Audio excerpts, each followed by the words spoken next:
Should be everybody here now. Thank you for the raid. How's it going? I've not streamed in like almost a week. I was like literally just walking back to the computer with a drink when you raided in. But thank you so much for the raid. If you're just coming in and you don't know what's going on, I'm trying to finish every Mega Drive game. This is one of them. This is game 275, Prince of Persia, which I've actually never played before. I've only played the 3D ones, so this has been pretty fun. I forgot what level we're on actually. Let's have a look. I'll go back to the password. We're on level 13. And I played this on Saturday night and actually got stuck. So, it feels like it. Yeah, it does. It feels like ages. I've not been streaming much at all for the last couple of weeks, so it does feel like I've barely been here. But how are you? I hope you were good. I've only got 16 minutes left, and I got to this level at the weekend. And then I got stuck and I went to bed, and I don't really know what is going to happen. I could still be stuck for most of this evening, but we'll just have to see how it goes. But yeah, no, I don't want to know the answers though. All good. What were you even playing? Do you actually play games anymore? I don't know the last time I saw you playing a game. Did you play anything today?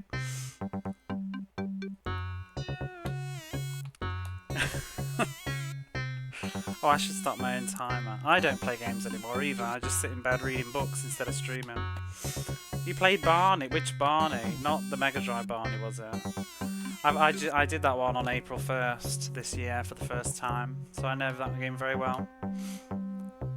That was went live with Streets of Rage 3 and then bait and switched with Barney. It was actually quite sophisticated, I thought. I was, you know, for what it wants to be, I think it achieved its goal. Oh, you're doing the retro achievements. Hey Julio, how are you? That Barney game, it was fun. I enjoyed it. You can hug an octopus, as the manual suggests you do. Yeah, I'm trying to finish this Prince of Persia and do the time limit ending, whatever it is. And this is the PAL version, which has extra levels. I've never played this version before. I mean, I've never played any version of the original Prince of Persia. I played the remake that you get on the Sands of Time. Oh my god, the sword fighting though, it's miserable. You get a remake on the Sands of Time, and I did dabble with that for like 10 minutes maybe, but it didn't really grip me. But all I've found in this level is dead ends.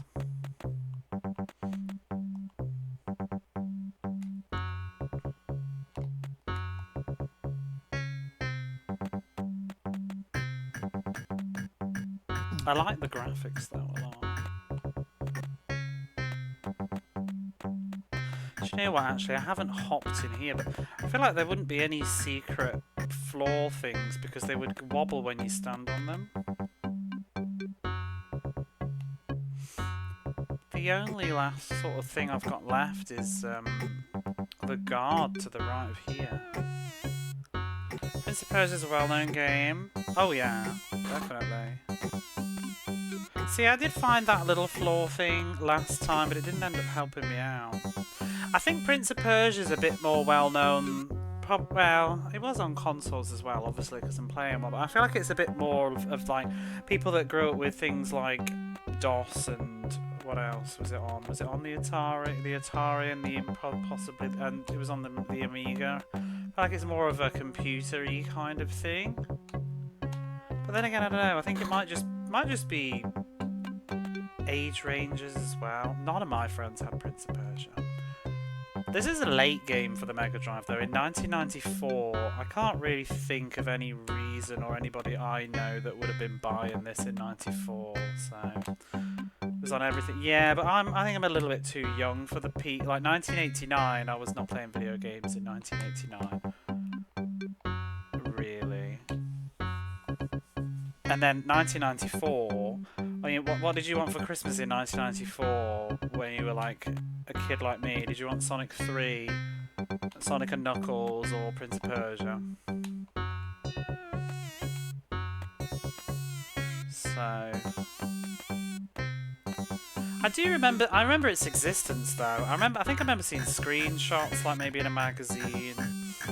I also think I might have played it once at somebody's house, like on a computer, but I never had much time with that. I was wondering if I'd played it on the Commodore 64, but apparently it wasn't on that, so I guess I didn't.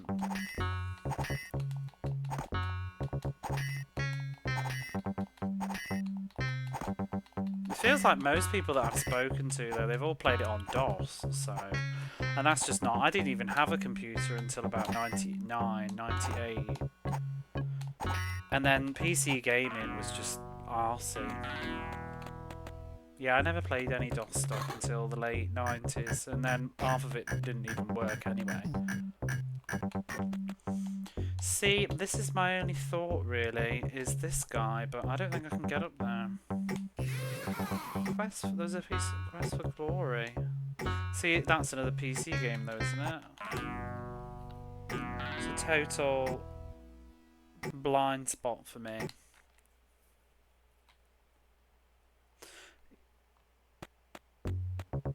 You missed the 2.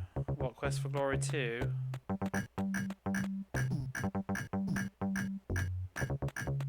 To the moon! I love that game, if that's what you're referring to. I'm due a replay of To the Moon, actually. I haven't played it in years. Oh, wow! Look at me go! I survived. I never played the sequels. Quest for Glory is your jam. Is that the, like, King's Quest with RPG elements one? I've never played any of these games, but I've seen stuff on YouTube.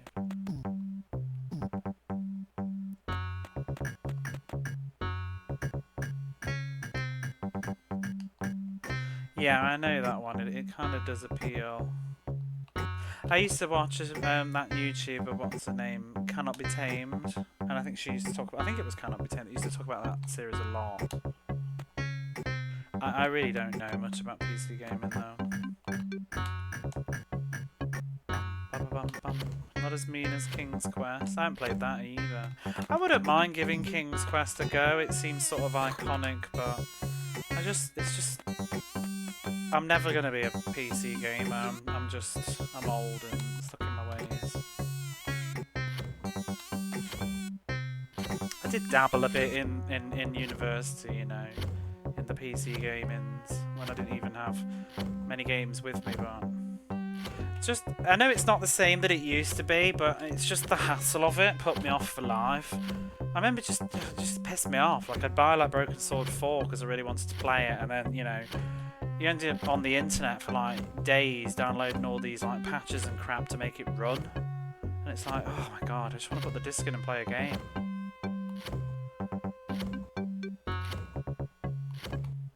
I don't really understand why this has got 2 switches and they both seem to just do the same thing.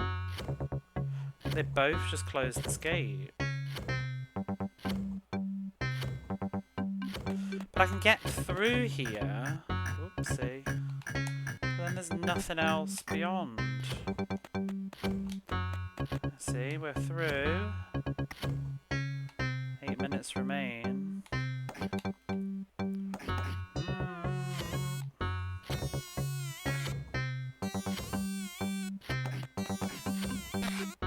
Remakes of 1 and 3.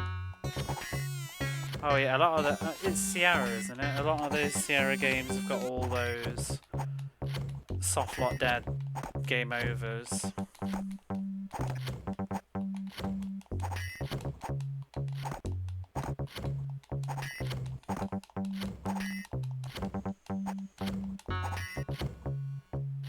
Oh, God's sake.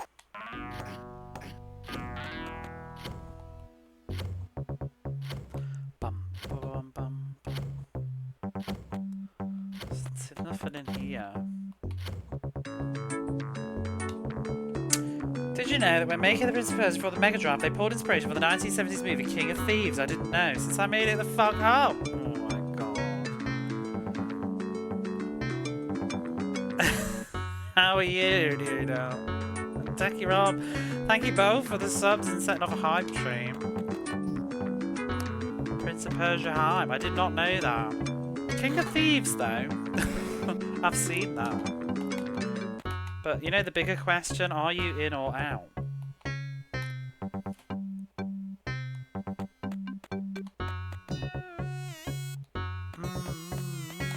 I've seen the Aladdin and the King of Thieves anyway.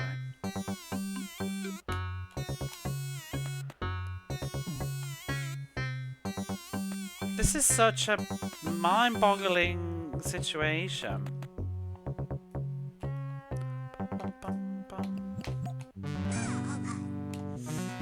Your day off. Body is unwell. Oh no. Positive.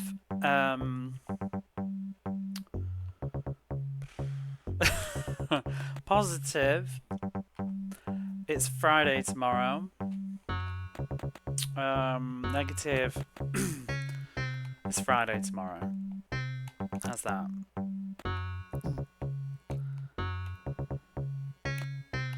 I'm okay. I think I've got kind of RSI in my hands though. And then it's getting worse. I'm sure this healthy dose of Prince of Persia will do wonders for him. I've nearly finished another book. That's a positive. I'm 60% through the September house, and I just don't get it. I don't get it. But yeah, thank you both for the subs there. Yeah, I'm reading this book and I feel like I've been duped into reading something else. I'm not having a lot of luck really with some books lately. I don't hate this book though at all, by no means. It's very okay. It's just, I was looking for a horror. I specifically wanted to read a horror. Still got 40% to go, but I feel like I've just been sort of duped into a psychological, I don't even know, drama slash, I want to say comedy, but comedy's not the right word. It's humorous, but it's kind of black comedy maybe? That could work. Don't get sick. Oh yeah, it's winter for you, innit?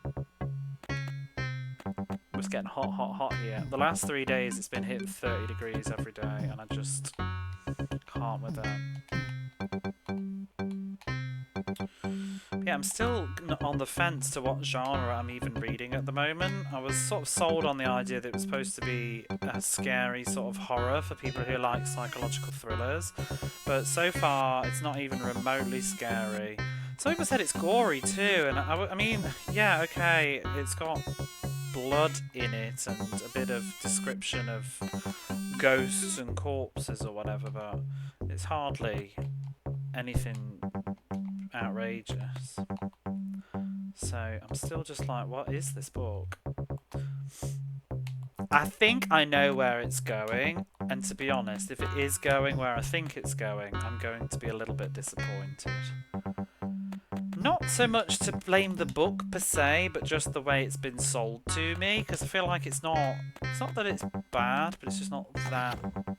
It's a sort of story I'm familiar with, or I don't know. My fear is it's supposed to be about a haunted house. You've read a classic horror. That's on my list to read, actually. I want to give that one a go. That's popular at the minute, though, isn't it? Because isn't there a Netflix show? How am I going to do in this level?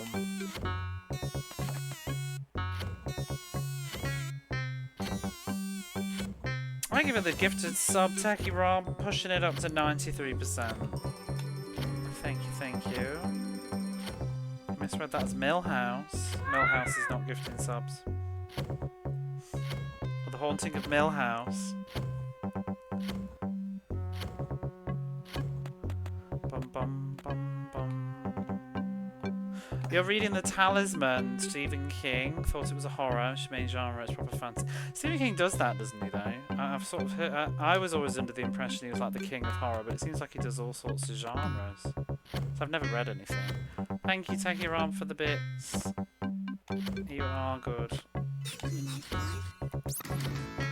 My brother's reading Stephen King at the moment. One of those, whatever it is, the gunslinger thingies, the Dark Tower. I think he's sick of it now. I think he's on the 6th book, and I think he's slogging and kind of regretting it. But I've not read any. I'm actually going to read Misery by Stephen King very soon. I've been an hour and about which, because I've basically been getting back into books this year. And I've never read God, let's just start over.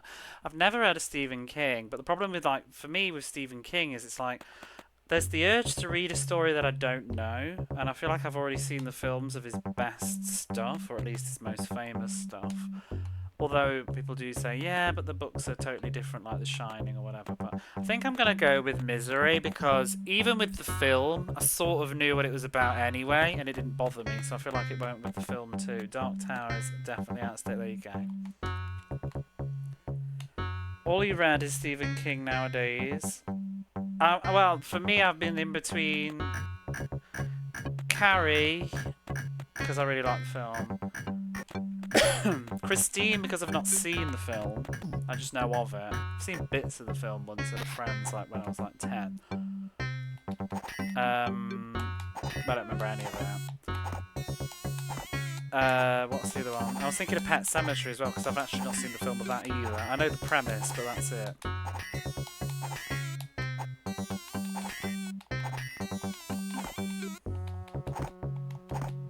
At the moment, I've been mostly reading thrillers.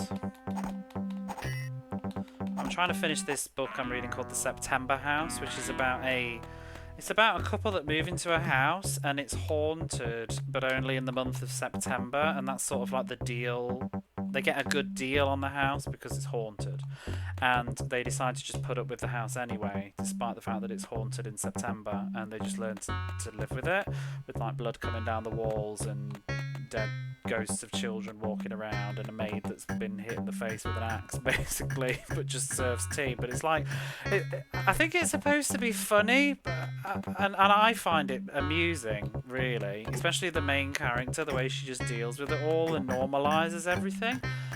But it's just, it was sort of on YouTube, people were sort of pushing it as a horror book, and I'm still waiting for the horror. I mean, it is a horror, but it's not horrifying, I guess. And then it's to do with her husband's disappeared, and her daughter is deciding that she's coming to visit, but the daughter's never been before, and it's the mom is worried that the daughter's going to learn that this house is haunted, and so she's trying to cover it all up while her daughter's there. But it's very weird. But like I said, I just don't really know where it's going yet, and I feel like it's actually going to end up being a bit metaphorical, and I'm hoping not. But yeah, with the rent nowadays, you take out too. Oh, have I missed something? What we're on about takeout? Shit. You know, I could look this up, but I really don't want to. I really want to figure this out, but I just don't feel like there's nowhere else for me to go. I've managed to knock that down before, but that did not seem like it helped. Because why did that not work last time? That cocked up this door, didn't it? Yeah, I'm stuck in. I got stuck in. Ah! Or I died. Because the door at the top is still closed, so it didn't help.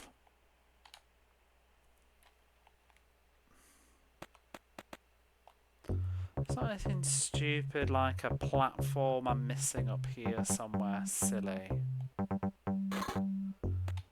Hey Critical, thank you as well. How are you? How's your booking going? I've read a few more pages of Interview the Vampire now. It makes it sound like a chore, but it is one of my favourite books of all time, just a disclaimer if you don't know the conversation. I was reading Interview the Vampire, but I've read Interview the Vampire, like, this is my third read-through of the book. I've read it like pretty much once every decade. I absolutely love the book, but I've never made it through anywhere past the Vampire Lestat. And I want to read Queen of the Damned, so I'm rereading it in order to go through them. But because I keep getting distracted with all these other books now that I've never read before, Into the Vampire's just sort of been sitting there at like 27% for like 4 months. Getting into the silent patient. Yeah, once you hit about 70% of that. Oh, let me open this hype chest. What have we got? Choo choo. What even is that? It's a fish in love. That's lovely. Hey, core classman. I'm speed running again. I'm speedily getting stuck. Yeah, well, I think once you hit like 70% of that, like you're done. That's it. You gotta know. You gotta know what's going on.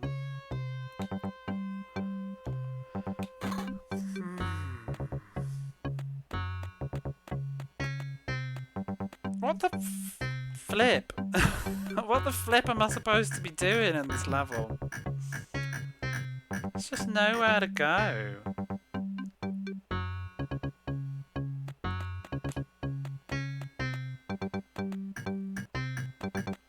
And all these...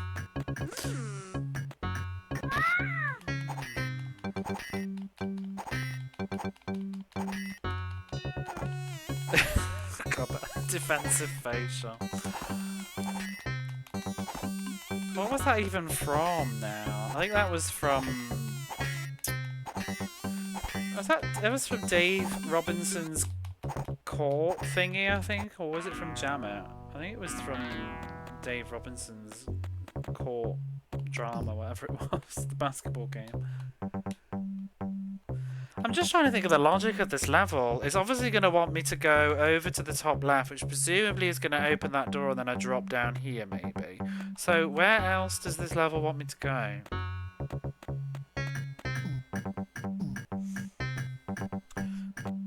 Unless there's like a door that's opening that from another switch that I'm not seeing. It ain't that. It's like, what does this even open? Nothing.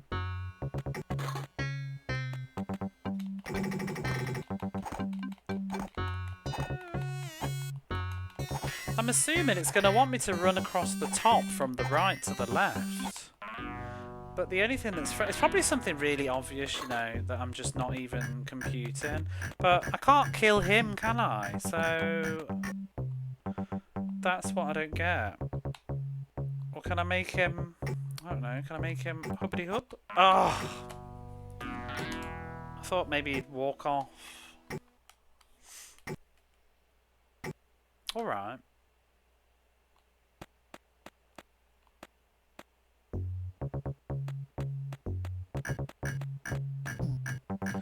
Guy's the best guy. He is. He's the one that's just totally... He's got the defensive facial. Oh, shit.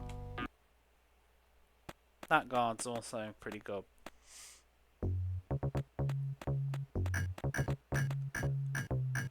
That man a bonus. Oh, fucking... Do you reckon there's something down here?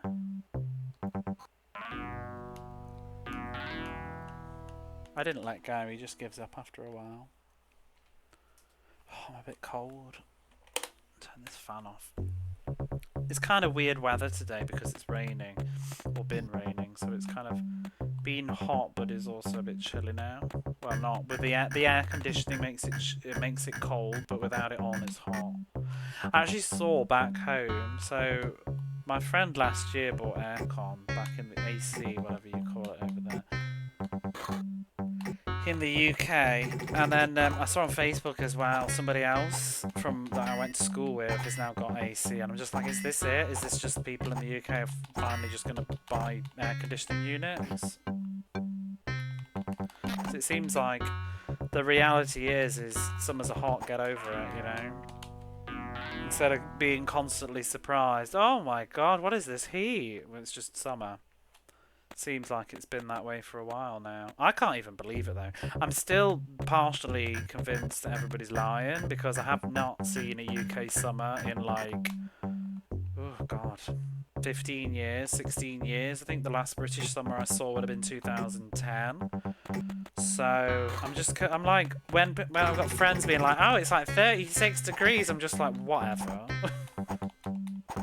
At least they are in Australia. Yeah, but the way they make it out, they are now. I mean, at least they're not in Japan. It's fucking boiling here. But all I hear is about how hot it is now in the UK. I mean, in defence, if it is that hot, oh shit, nobody's got air conditioning and the houses are all like built to keep the heat in. So in that regard, I sympathise. But I just can't believe the temperatures that people say it hits. Because I don't know. I don't remember it. It never did. I don't think when I was a kid. I think it's probably more the length of it though, rather than it just being a single day. It's going on for weeks now. Like proper heat waves. Supposed to be a rough one. It's not rough. I'm just stuck. We're on about the summer.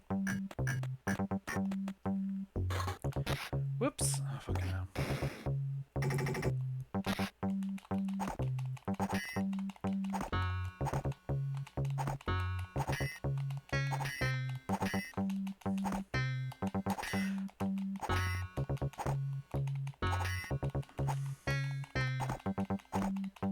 Oh my god. Like, just stop being such a fucking tryhard. All I want to do is go through the level and, like, just walk around a bit.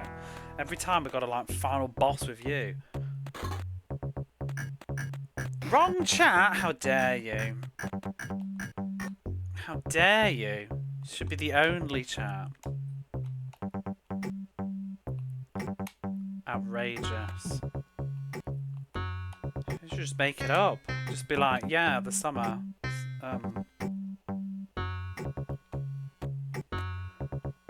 The nerve, right? You got some nerve.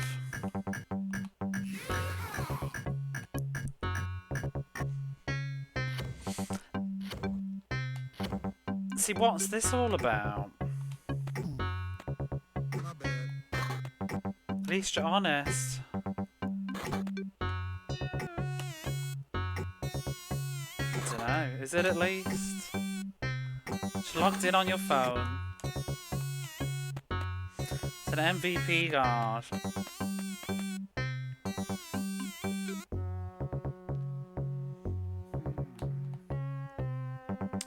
I'm gonna fall off and die. Oh my god, it fell down! Is that the answer? Because that's bullshit. That's bullshit. I'm not enjoying that. That's not. No. No. No, no GGs. That's horse shit. That's horse shit. Forced damage is garbage. No. It's video game design 101. Don't do it. Don't do it. Don't like it. I also tried that before and it didn't work.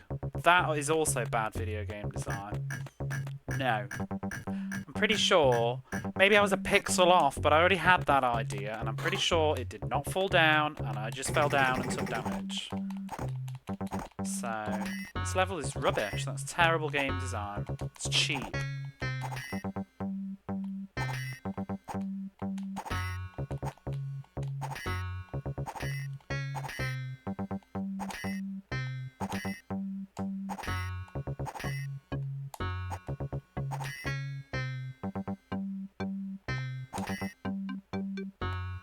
Not a fan of that. Making you have to take damage to do a solution, it's just counterintuitive. Why would you would presume that's not the answer. But also the fact that I'm pretty sure last stream I tried that, I jumped up, it wobbled, he fell off the ledge. Exactly.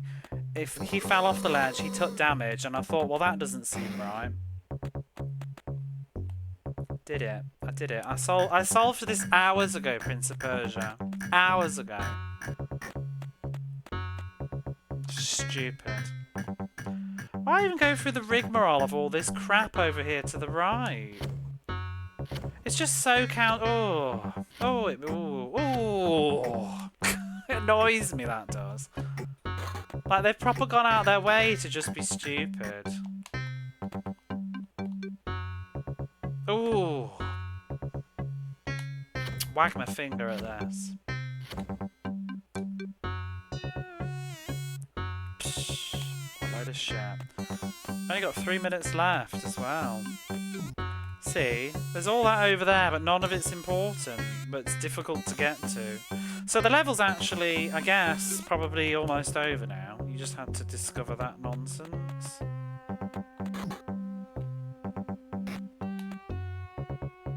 Oh, bore off. Do we even need to bother with you? I don't think we do. What's this do?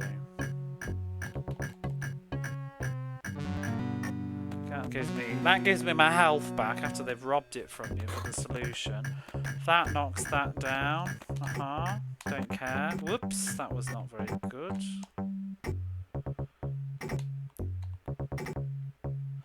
Oh, please fit through. Come on. Hoppity hop. Right. Then I presume that's kind of it, really, isn't it? It's a very, very simple level by the looks of things. Just has that one silly gimmick. Point of view. You should. I'll sign it. Go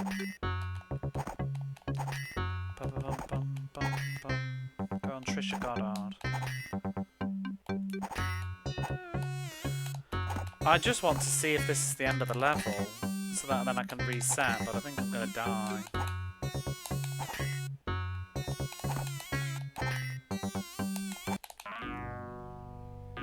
Right, now what? Let's see. It just keeps going, doesn't it? Oh, more? Oh, fuck this game. Yeah, it's fitting that, isn't it? Killed by the ceiling. I wonder what happens when we get to 0 now. Yeah, Jafar wins. Ceiling.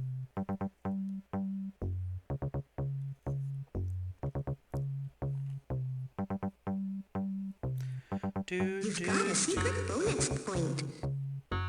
This is a very long minute. I guess it's reset after the death. Oh! Final hope destroyed. The princess has no choice but to submit to the evil vizier. Jafar takes the crown and Persia is plunged into an age of fear and tyranny.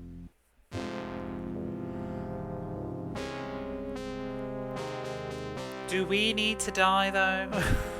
Can we not still just escape? Oh, the end. See, you've quite literally got to do it then. Why is it always the evil vizier? Well, don't know. Always Jafar. Am I even gonna have time to finish this game realistically? 16 minutes left.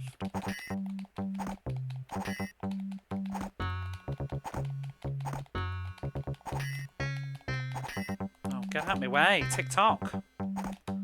He'll kill you too. Why do you want to serve him? I've barely got the energy to not take damage.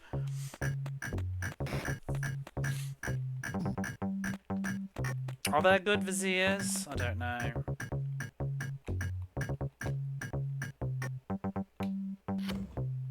Jafar and Aladdin. See, is it possible to knock that down? Like, why do I have to take damage here? Oh.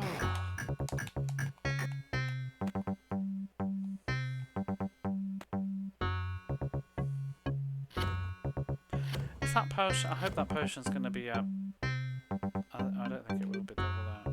Where was it?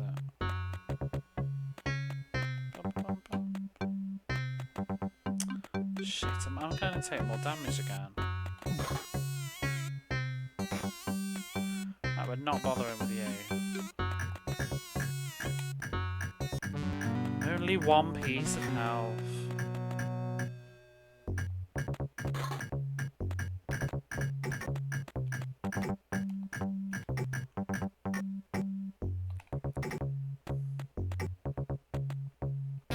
Wait, that door is closed. The level ain't over yet, because I don't know where I'm... Oh no, it's because of...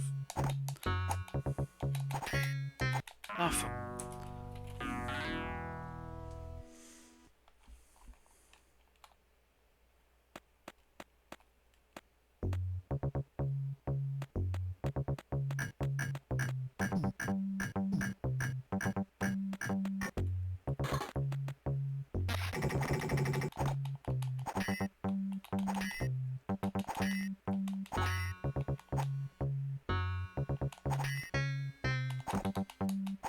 I suppose it's because it's the trope of being almost in power but not quite having it and jealous.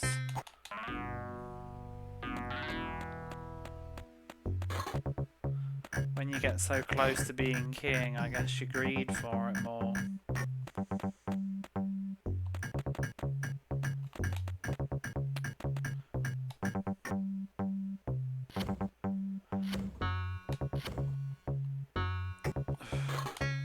So lame.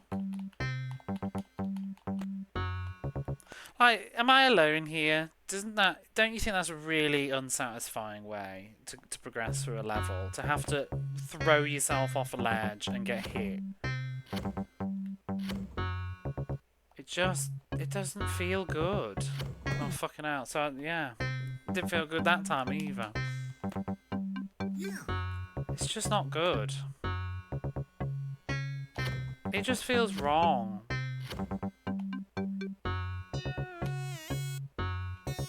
There should be a clean way to do this.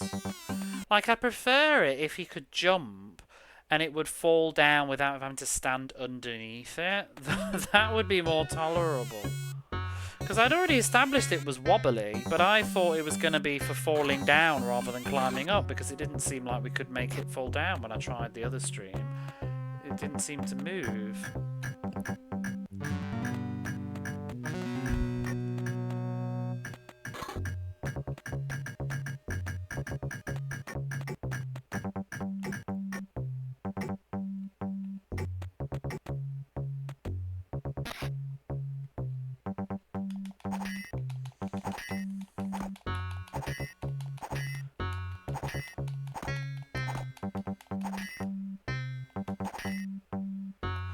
And I think what adds insult to injury is that they make like several screens that are totally pointless just past it, which are actually quite difficult to get through because you've got to jump through all those spikes. Oh my god, this bloody guy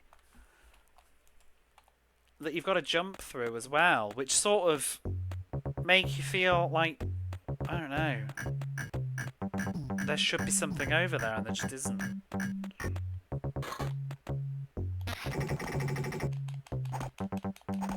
That is the worst guard.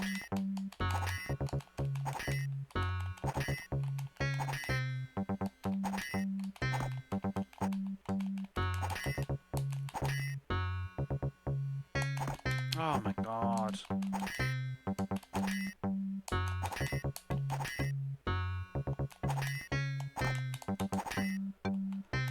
Sometimes it feels like RNG to just if they're dickheads or not.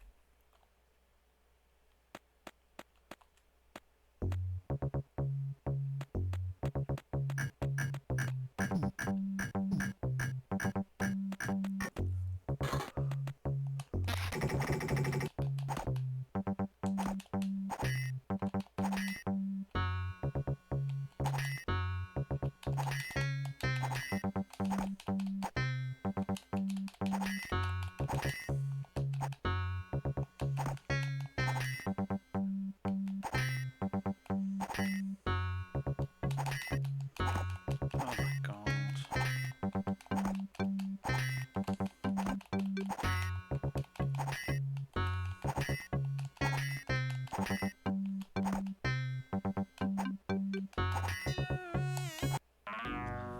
Good god, this sword combat.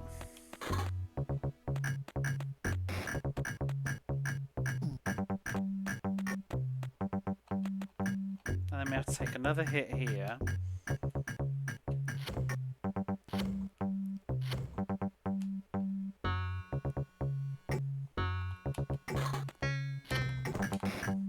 So bad.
might play Prince of Persia.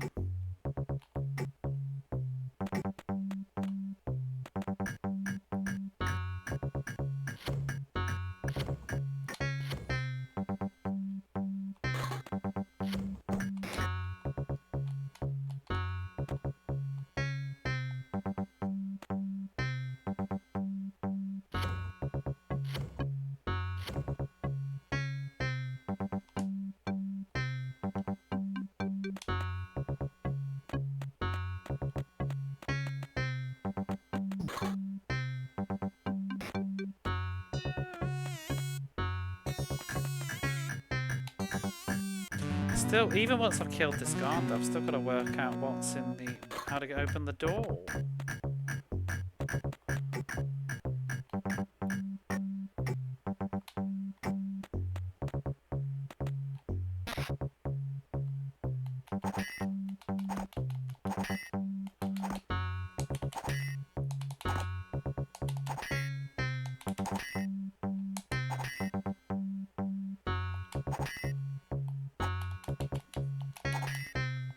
Oh, for God's sake, why is he such a dickhead?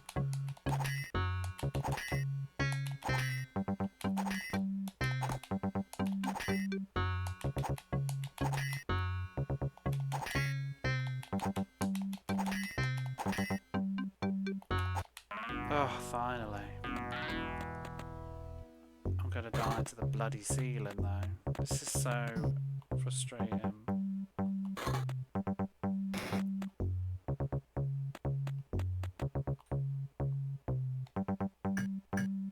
Oh wait, oh now it's over. There we go.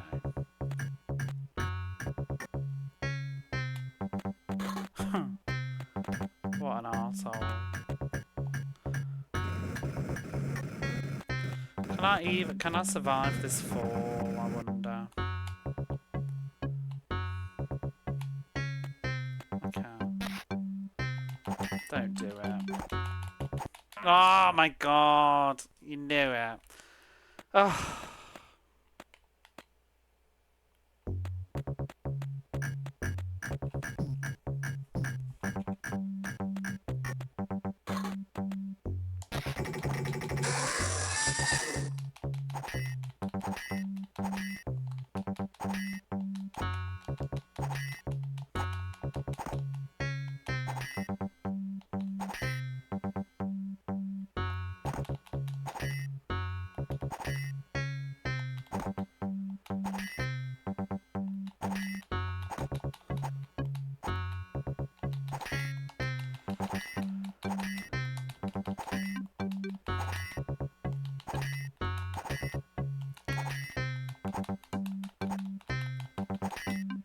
God, this combat is so fucking bad.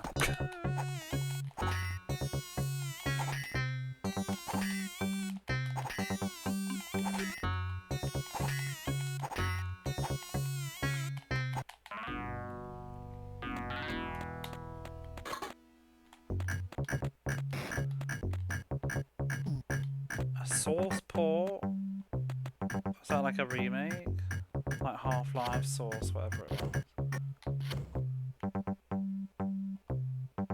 Oh my God.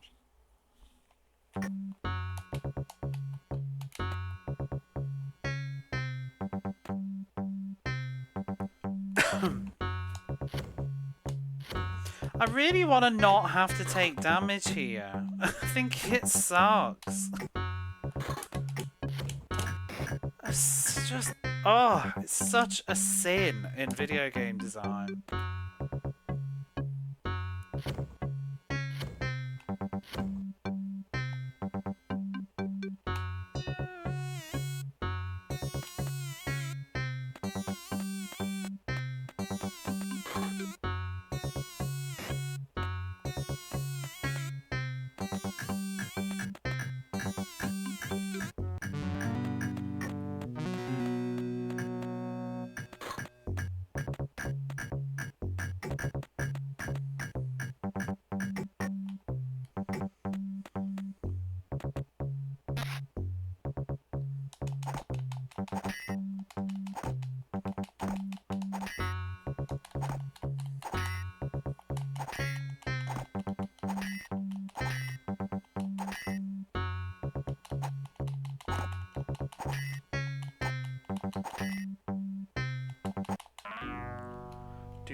Oh, for goodness sake.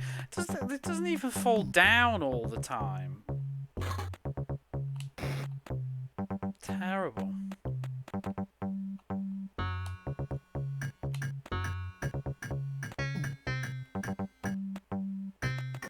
Shit.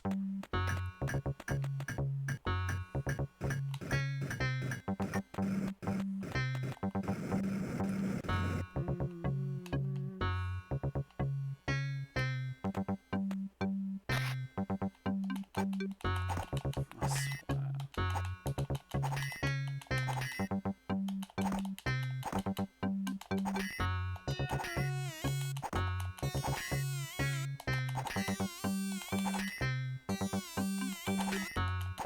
Oh, God. So unfun.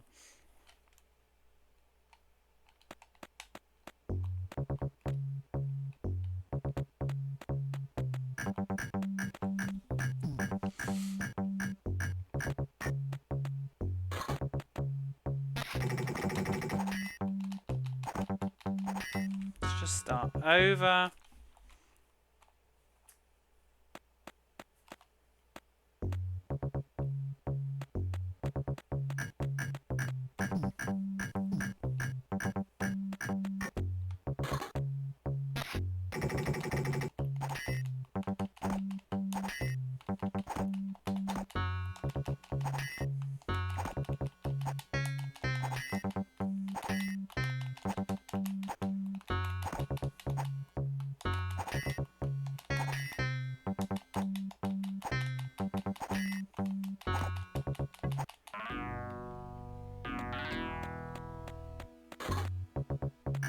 I like the puzzle solving and the platforming. I just don't like the combat. And at the moment, the combat on this level is just dragging. Because the level's done mentally. Just getting stopped by these stupid guards. Hey Smudgy, how are you?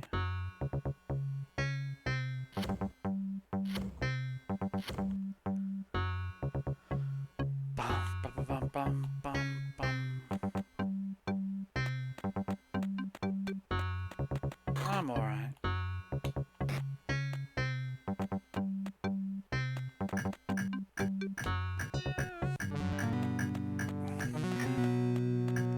Just another game.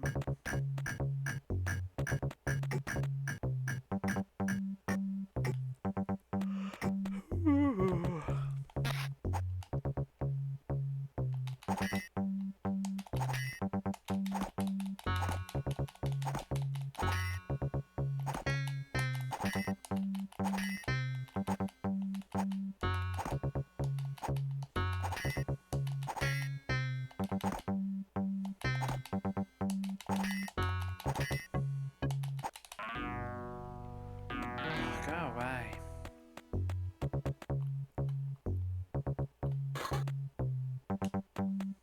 Oh my god.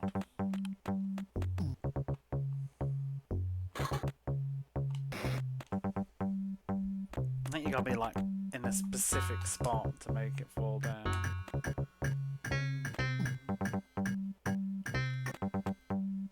Oh gosh.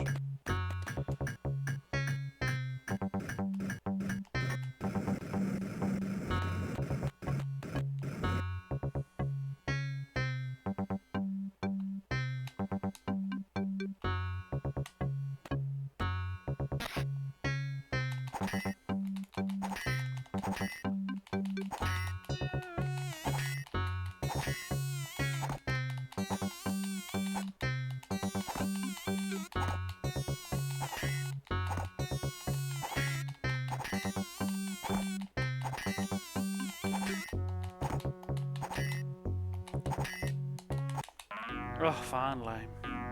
Why couldn't he behave like that before? Oh, get up the damn stairs. 13 minutes. Level 14. Let's get the password. Nuufco.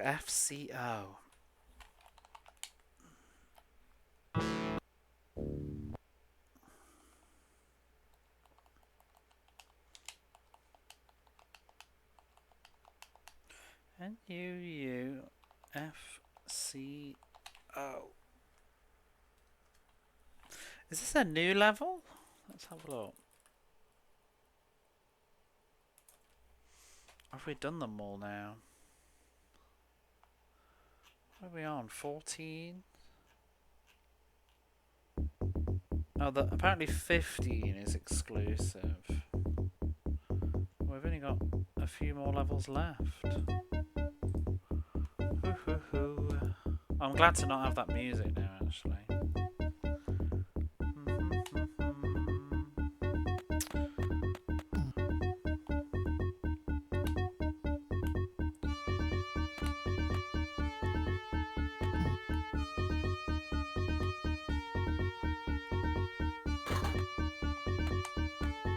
Oh my god.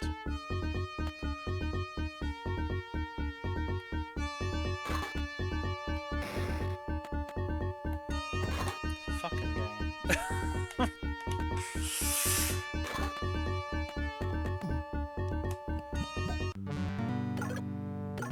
Oh, thank God, we've got some more time. We need it.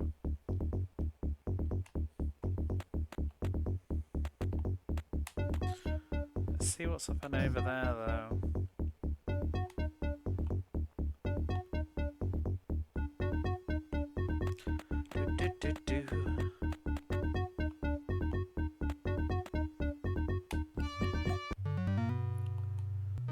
Ooh. Are we? Okay. Well, we've established that there's nothing up there, down there.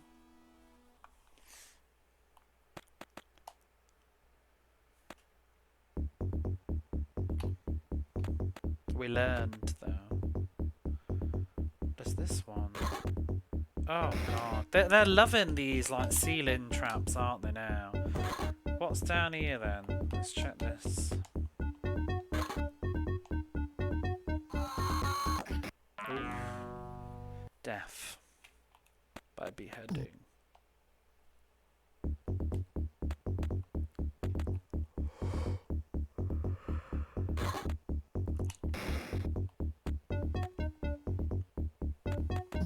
It's just designed to make getting out the way of damage as difficult as possible, though, isn't it? 'Cause you've got to jump out the way, pretty much. And then you fly off the side. Oh wait, so yeah, so I can just go the one way. Wouldn't be so bad.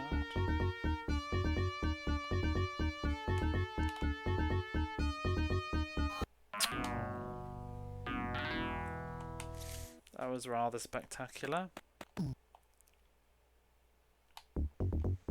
You can't just run. Oh, you can, but yeah, he's probably still going to fall over though. Ooh, bum bum.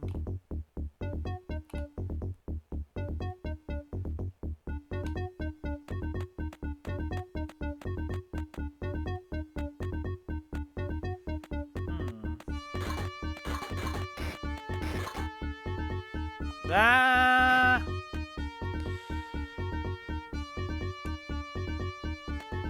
This makes me think it's a door, but I don't think it is.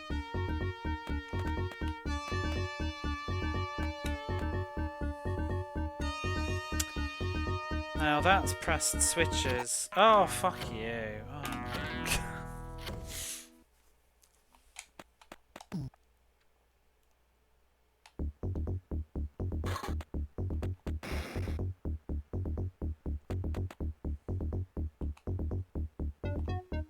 Can we even grab that? Okay. 110 streaks.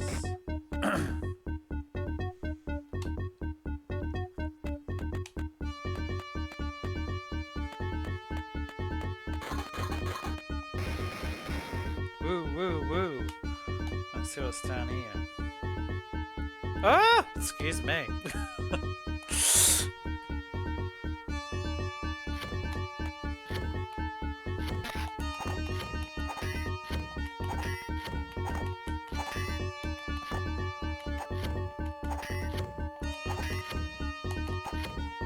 Exactly. He enjoyed it, really. Highlight of his week. One day when I'm Prince, he'll say, that man's crotch was in my face once. Well, he won't actually, because he's going to die. But he could have, but he made his life choices.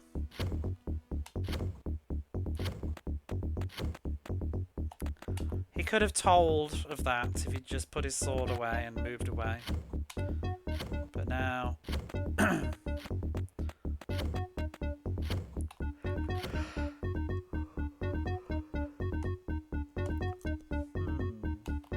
So, is this another one of those levels now where you're just tee-hee-hee, soft locked?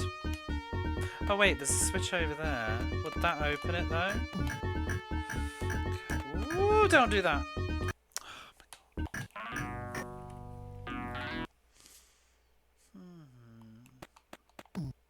Ooh.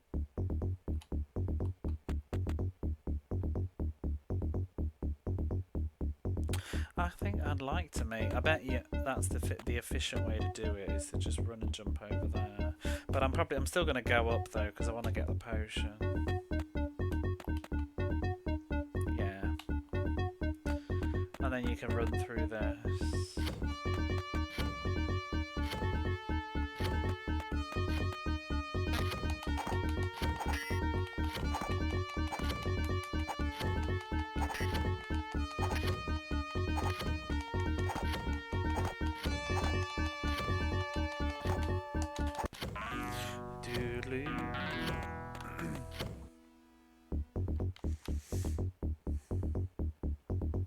Surely, just a running jump will do. Humpa! It's just, oh, they do it on purpose. They put it so close to the edge of the screen so that you don't have reaction time. It's just very, very meme.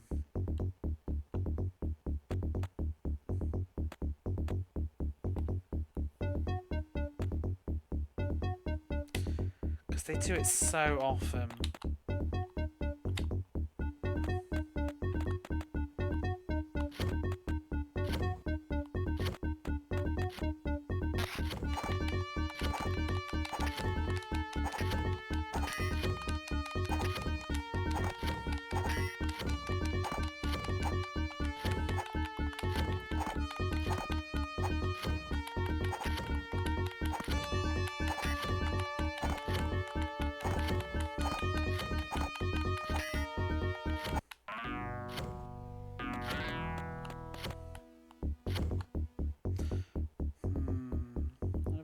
Do it from on the screen. Oh, for God's sake, don't change the screen.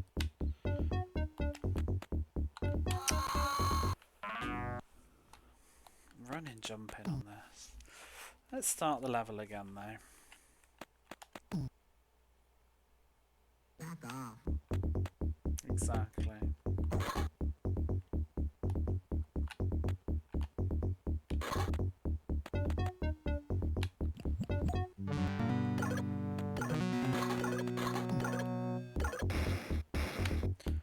There was, isn't it? Japanese made, that one.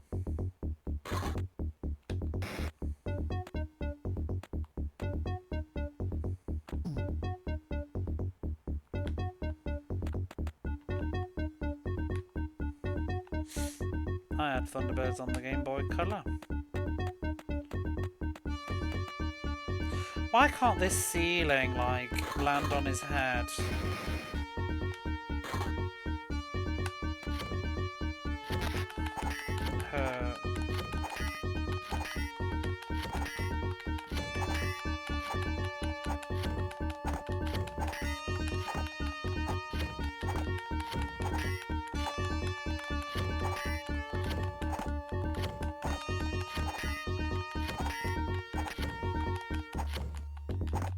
I had a Thunderbird game on the Game Boy Color, but I sold it, I didn't like it. I didn't buy it, it came bundled with my Game Boy Color when I got it for Christmas. I used to have those handheld electronic Thunderbirds games as well. I used to like the pink one that was Penelope Pitstop. You drive around in a car shooting the other cars, it was fun.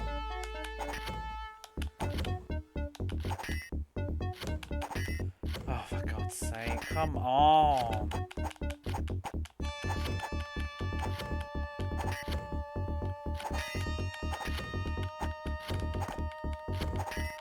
It's not very Thunderbirds. What is Thunderbirds in terms of video game? The one I think on the Game Boy, I'm sure it was like several different mini games. I couldn't do any of it.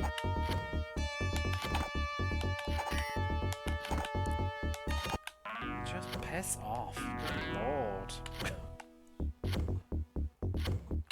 Non-lethal. Suppose they asked for international rescue after all.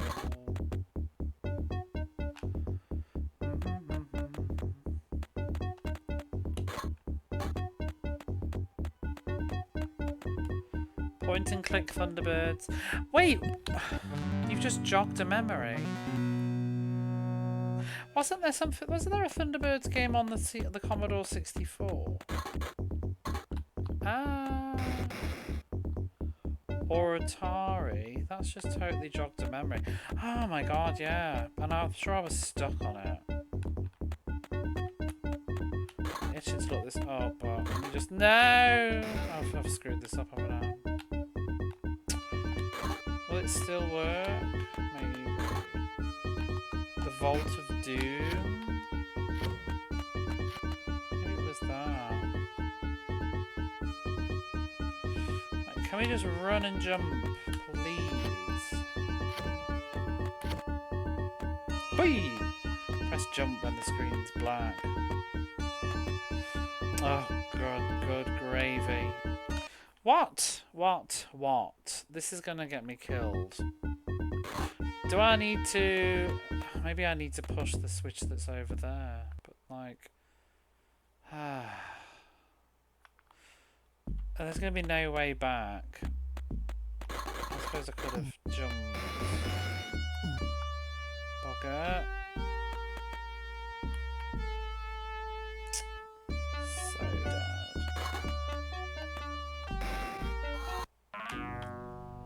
Great.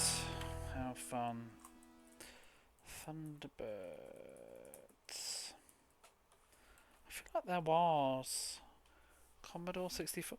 Yes! Oh! Actually, I'm saying yes, and I'm looking at it and I don't recognise it now.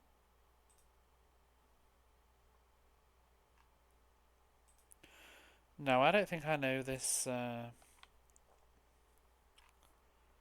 this Commodore 64 Thunderbirds game. Maybe I do.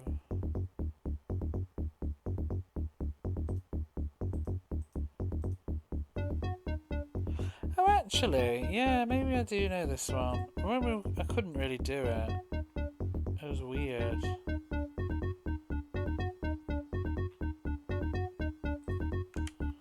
Was it one on Atari ST, was there?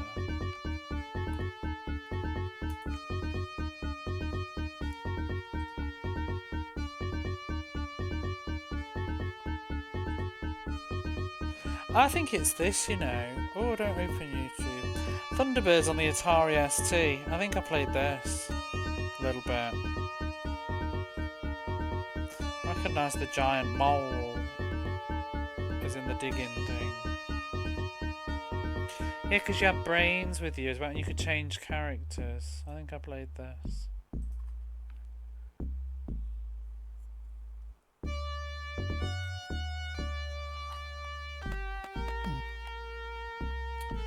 Presented in Vidicolor. Dun dun dun dun dun dun dun dun.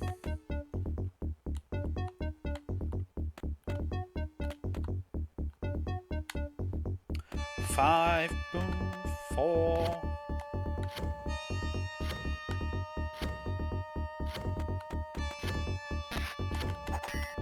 I really should watch the whole series of Thunderbirds. I'm not even sure if I've ever seen every episode, because as a kid I just used to keep watching the same ones over and over again and never watching them all.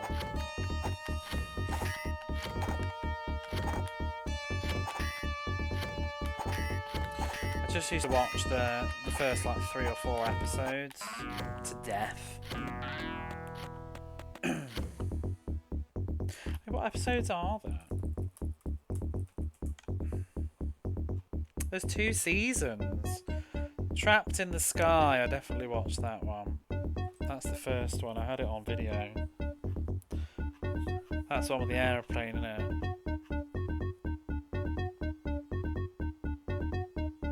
Where's the episodes? There's no episodes list on Wikipedia. Oh, here we are.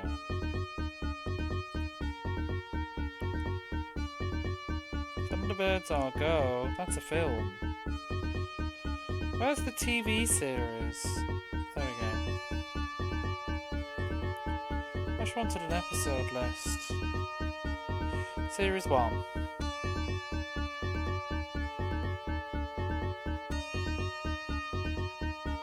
I can't even find a list. Oh, for God's sake. Come on, Wikipedia. List of Thunderbirds episodes, got its own page, that's why. Trapped in the Sky, I saw. Pit of Peril, I watched so much, I love that one. City of Fire, is that the Towering Inferno one? I saw the car park, that was great. Sun Probe, I remember that. With Thunderbird 3. The Uninvited, I don't remember that.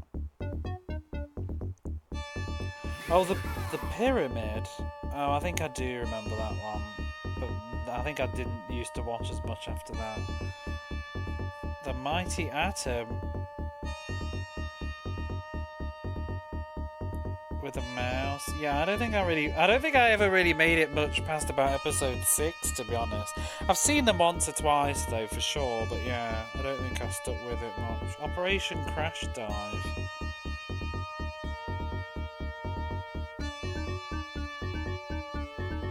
Yeah, I don't know most of these off the top of my head. Cry Wolf.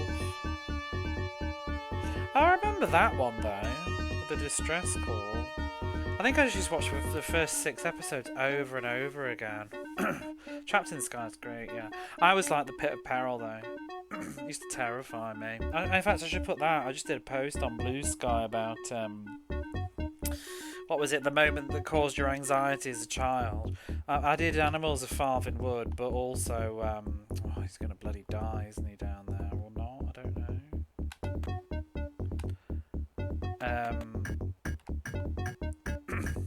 Yeah, it's opened the other gate, hasn't it? Have I got to run from here? I love how it causes that to go. I can't even fucking run.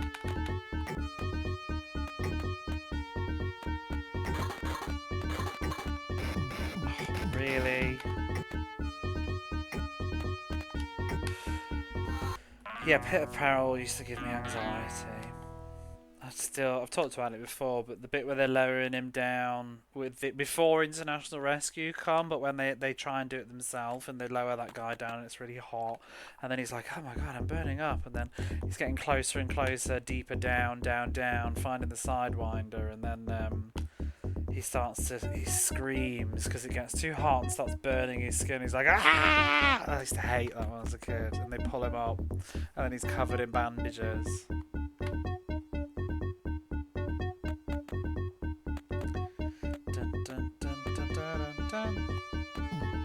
I thought children shouldn't watch it. Cartoon of what? Thunderbirds? I don't think I watched that. Oh, The Animals of Farthing Wood. It was pretty traumatising.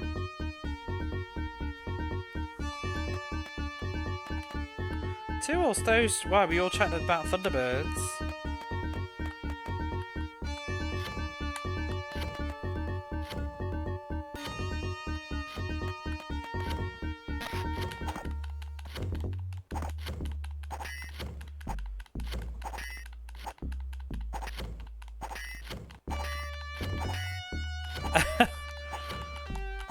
I don't remember that, but yeah, he's definitely a a character. What's his name? Who's the guy that's on Thunderbird 3? Alan, is it? Yeah, I think there's a reason that the Thunderbird 5... No, that's Thunderbird 3. One on Thunderbird 5. There's a reason that he's in space. Alone.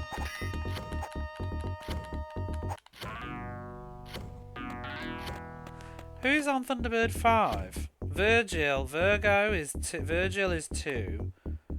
Scott is 1. Check me out. Alan's 3. Who's 4? Does it begin with a G? Like, not George. It can't be George. Jeff? Gordon, that's it. It was a G. Who the fuck? Nobody cares about Thunderbird 5 though, right? Most boring job ever. Thunderbirds are go. So how on earth can I pull this off? How the effing...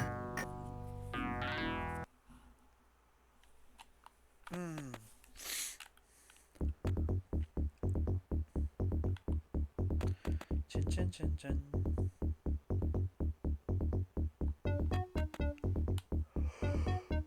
I'm surprised they haven't tried to bring that back, or have they? Why they needed it? Yeah, yeah. Well, you see, it was a ploy just to stick John in space out of the way, make him feel important, but not around civilized people. Well, you're the most important member of this team, John. Just go up into space and answer the phone. Without you, we can't do anything.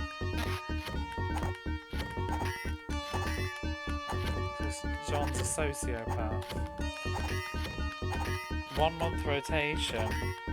No, don't AI anything.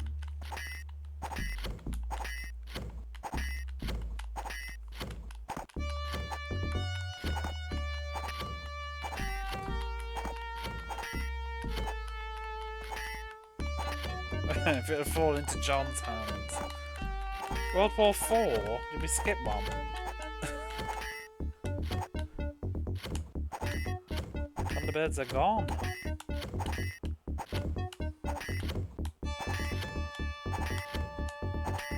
Did Fab Bars do a collaboration with Thunderbirds at one point? Do you remember the Fab Bars that we had in the UK? They were like ice lollies with the 3 different things. One was like, was it red? One was white, ice. And then the top one was like coated in chocolate with sprinkles on. They were called FAB Fab Bars. And then didn't they have like little stickers in them? I'm sure they must have. I need to check this out now.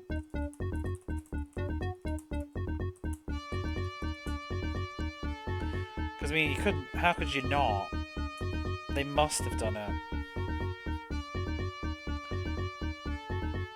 Oh, apparently it got.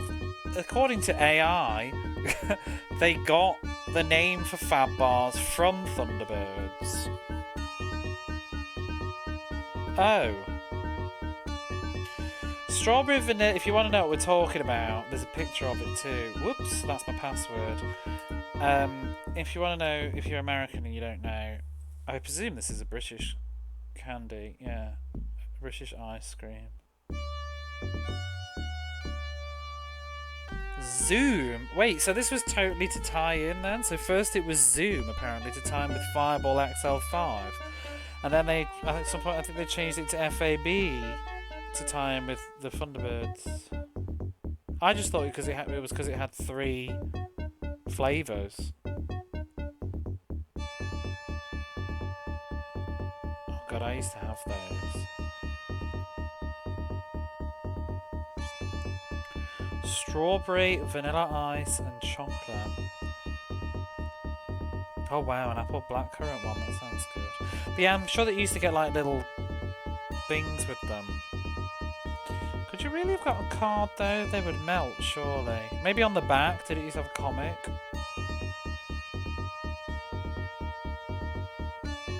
Wow, that's a trip down memory lane. I haven't thought of a Fab Bar in ages.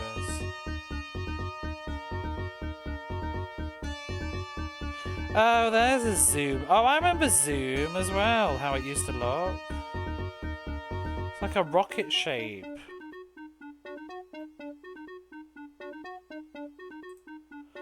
Zoom is totally different. Spectrum Green. How about Mr. Ons? Vanilla Ice, baby.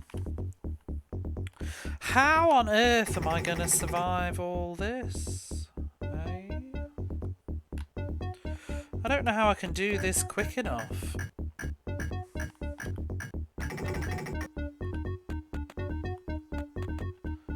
Because it's designed to just be bad.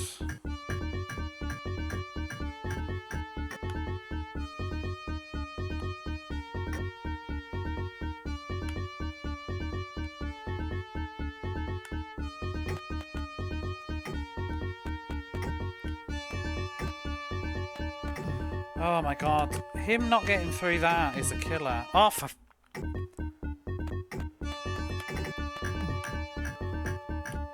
I don't think I can... Oh god, if he would just jump that, but he won't. Ice cream trucks? No.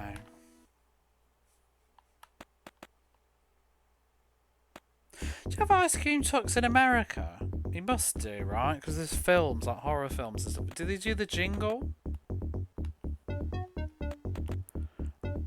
All the ice cream trucks I remember in the UK, they all play Greensleeves. Do they play Greensleeves in America though?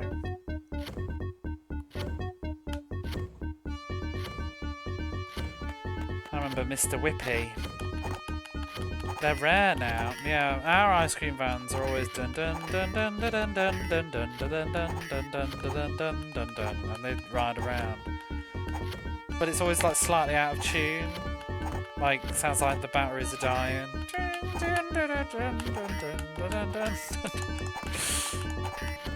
What did I used to buy from the ice cream man? 50p, what do you call it? Had to be a... Well, what was the lingo? I can't remember how you called it now. How did you order them? Maybe like a 50p cone? What did we used to call it? A 99 with a flake? Fuck yeah. Oh! Bore off, Prince of Persia. Having a nice time. Your bloody time limits. With the flake, 99.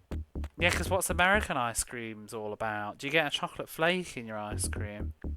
The best thing that I used to get, though, as well, when I wasn't having a regular whip, couldn't you get the double cone as well? The double whip.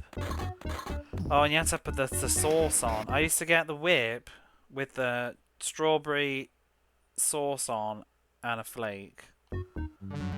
Just feeling extra. No, what's an oyster? I don't know oyster. No, I don't remember this. Looks interesting though.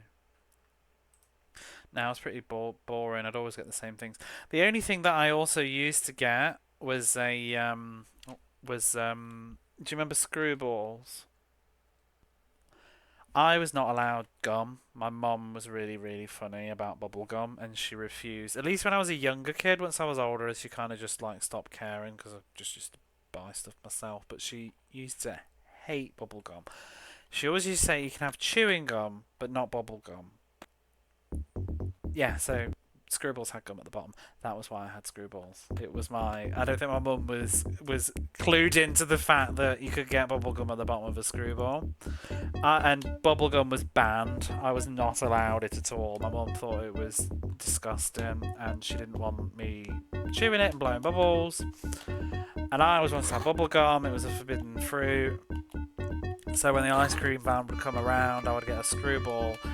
And all the Screwball was, it was just ice cream in a cone, a plastic cone, with some sauces on it, I think. But then at the bottom of the whole thing was a round piece of bubble gum.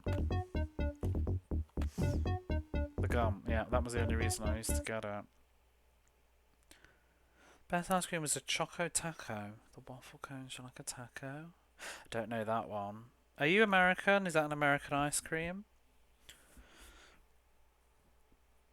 I haven't had an ice cream like that in years now. Proper white, creamy, whipped ice cream in a cone. I don't even know if they do them here. It's not something I pay attention to, though. Because obviously, you can't buy that in the supermarket, can you? You need to get it fresh.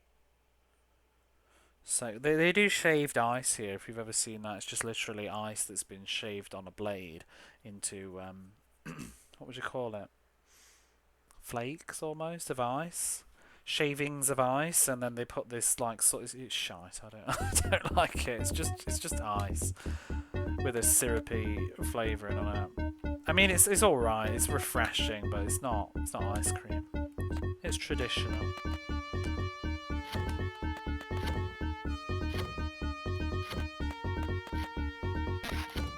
It's the kind of thing that I think like Instagram or something would probably bang on about, but reality is it's just ice.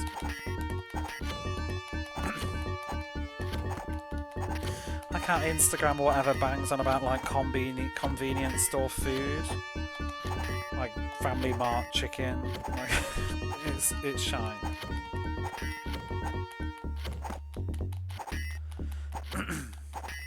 Or what is it? The egg sandwich that people seem to obsess about. It's just a fucking piece of egg and bread.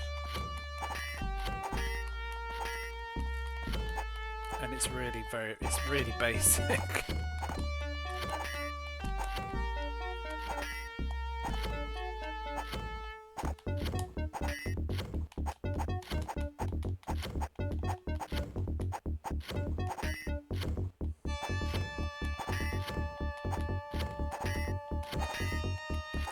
Dippin' Darts? I don't know this Dippin' Dart. I feel like I want to.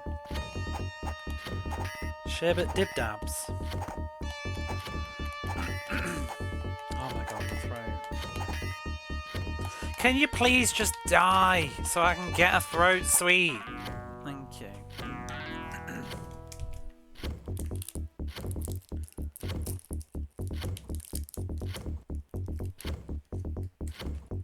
What is a sherbet dib dab? That's just candy, right? Yeah. There was a different one though, wasn't there? The double dip, that's what I'm thinking of. Sherbet double dip.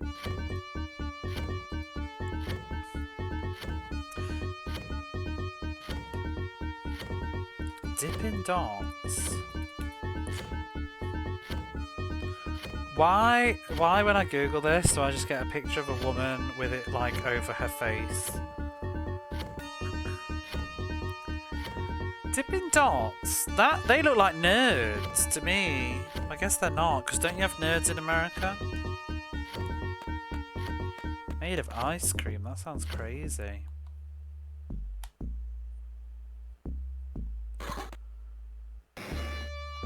Yeah, we had nerds in the UK.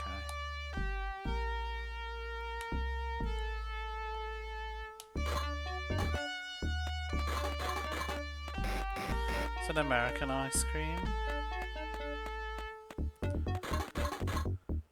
You forgot about nerds.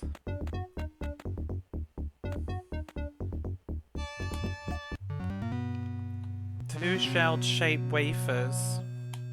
Oh, is that the oyster? Chocolate taco.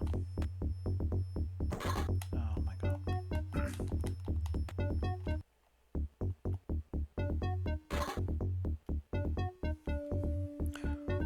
The music's like really trying to have a breakdown, isn't it? Boom.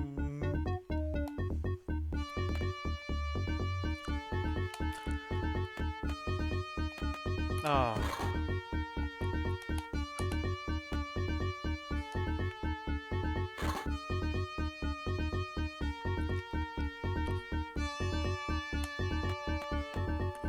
See, I've never had a deep fried Mars bar. Oh, do you know what I do miss though, being out here? Remember you used to get ice cream Mars bars? I bet you still can, but is that sentence ain't going. Just let me start it again. I'm getting stuck. It's like the needle on the record.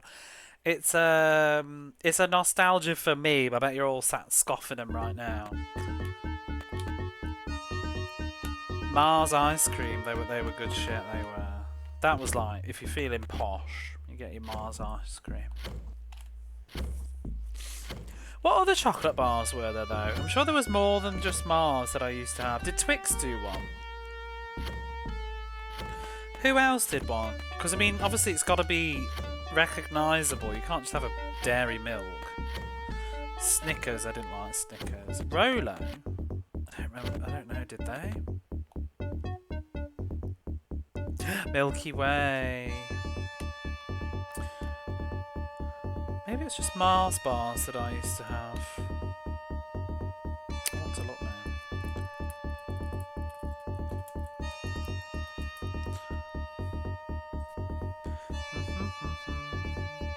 Crunchy! Oh, I definitely had a crunchy one once. I must have done, yeah. I don't remember Galaxy. I'm looking at Google now. Wow, there's a Digestive Gold.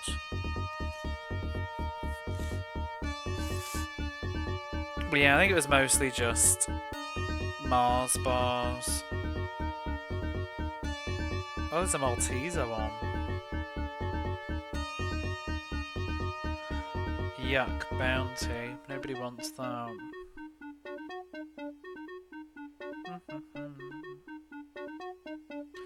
Wow, is that a Whisper ice cream bar? I love Whispers. I like a Whisper Gold, me. What did I have last year? I had some really fun chocolate bars while I was back last Christmas in the UK that I'd never had before. One of them was, it was like a weird Yorkie, but I can't remember what it was now. It was a New Yorkie. Even my friends, like, didn't know it.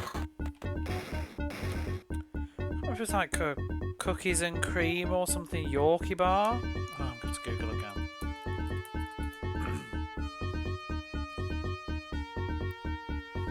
Oh, this was it. Salted caramel. I think I had that one. I'm sure it was green.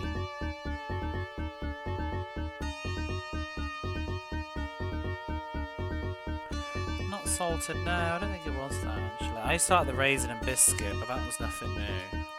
I think it was a green Yorkie. Oh wow, what the hell is that? Oats, apple, cinnamon, Yorkie. That sounds amazing. Wasn't that? I'm sure I had a fancy Whisper as well.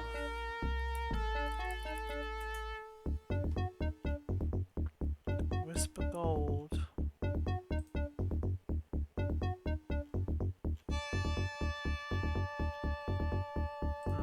I can't remember, but I definitely had something. Do you know what? I need to pee. I'm gonna go.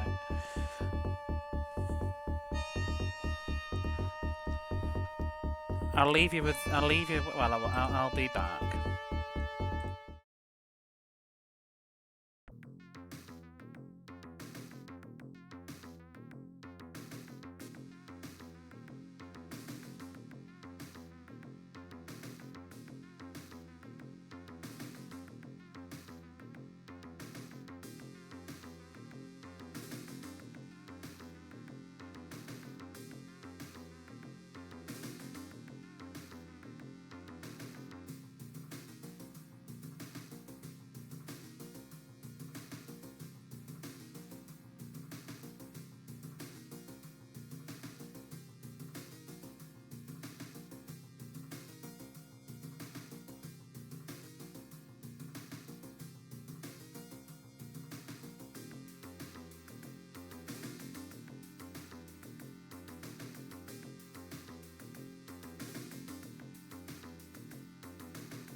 Okay, we're back. Whew. And no, I don't think you could do it collectively. It'd have to be one person. Lion bar ice cream cones. You're trying to eat healthy. So am I. It's going okay. Do you want to know one my pro tip? Oops. Although I'm not doing great, but like one piece of advice is like just don't buy anything. That's a good thing. I have no idea. Just don't have anything in your cupboards.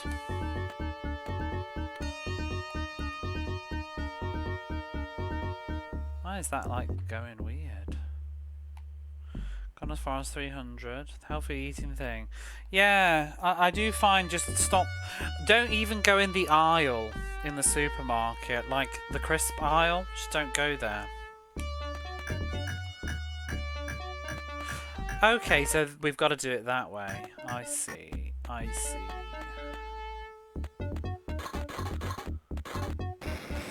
Oh, what an ice cream now, though. I really got into Haagen-Dazs since I've been over here, but only every so often. I've never been a huge ice cream person because it hurts my teeth. But, it blocks the switch. No, it activates them so that they're already pressed, so that then the other one will override it. So, are you getting LD? Yeah, I've been getting into Haagen-Dazs.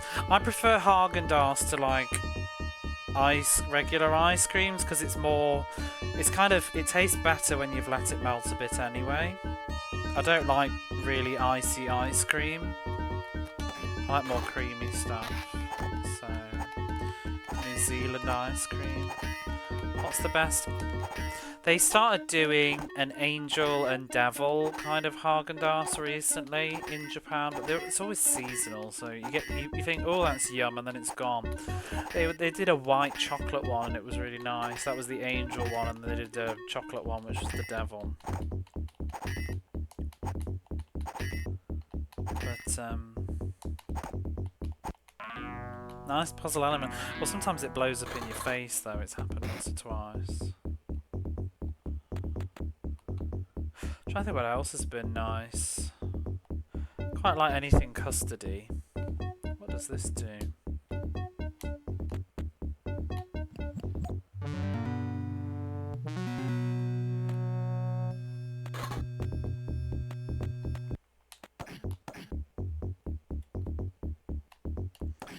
More wine? Ah! Wow, a bit less whining from him.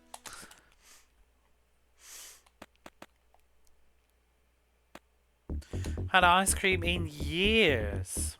Let's just start over because I'm gonna run out of time anyway. Still think I need to do some exploring. Whoa, whoa, whoa, whoa. Whoa, whoa, whoa, whoa. Bugger.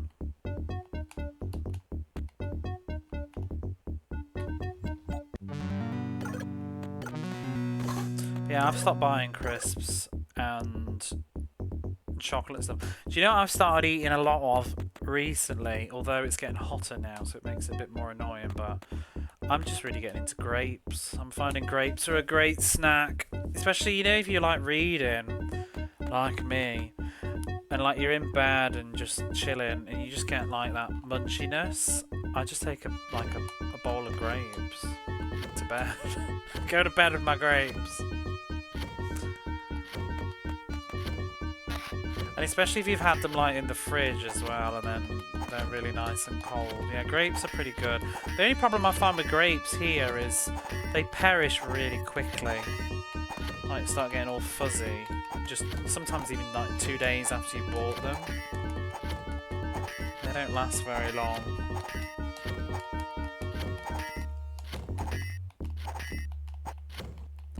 And the amount of grapes I end up throwing away, because I'm getting better at it now, but in the past I'd like buy them and then not eat them for a bit, and then oh no. But at the moment I'm eating grapes almost every day. I didn't have some this evening, but I had some with my lunch. Made your own ice cream out of cottage cheese and mango. Oh my god. I was trying to get that. I don't even need the health. Eating in public? Oh dear. I don't know how you can have beards. They do my head in. I suppose after a certain length they don't feel as rough, but like if I let a beard, my stubble grow, after a few days it just starts to irritate me. I can feel it on my face, like pushing.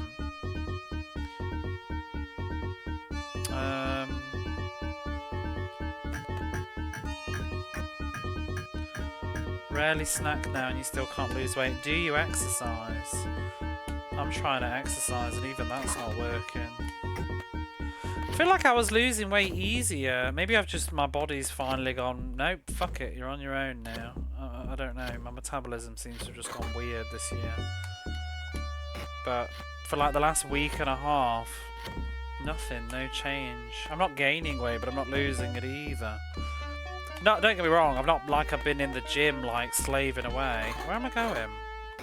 But I've been sort of trying to eat better and walking home from work and doing a little jog in the park here and there.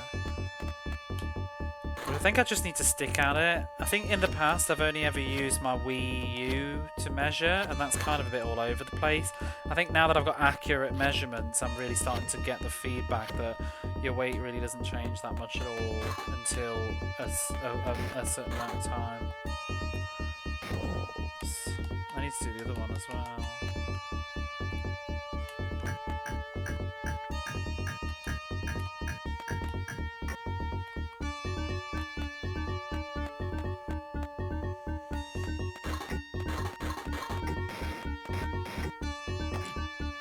Sort of why I've not really been streaming much this week as well, because I've been prioritising going down into the park, and while the weather's good, my new thing is walking around the park reading a book.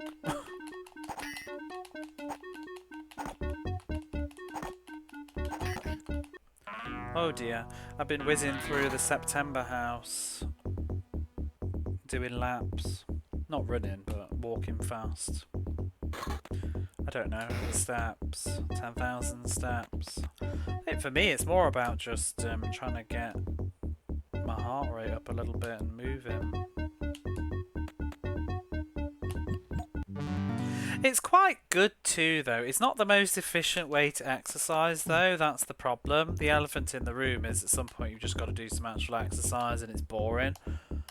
But like walking quite fast, if you've got a park where it's safe to do so, because mine just has a sort of circuit thing that's designed for jogging, and it's all flat, so you can just walk around without needing to look. And you know, if you're engrossed in a book, it's quite relaxing to do that, and you just keep sort of going with it. So, you're fitter than you look. Did I not just die here before? This is gonna... Yeah, I did. Leaps of faith, eh?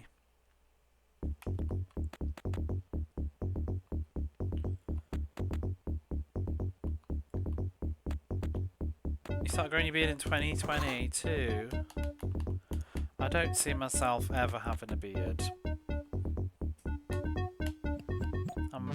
Generally always clean shaven. I don't shave every day, but I never let it go past like 2 days or so. If I do, I start feeling like, oh. Thank you for the giant thing falling down.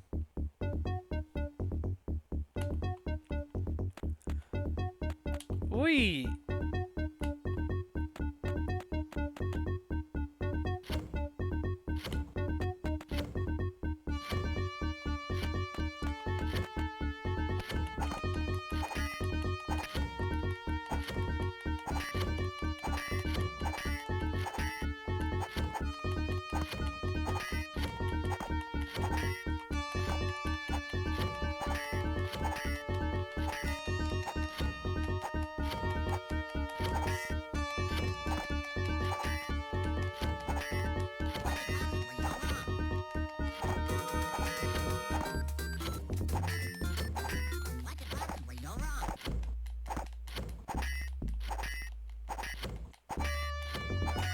I can never decide if I prefer Whisper or Aero, but to be honest, I think I prefer Whisper.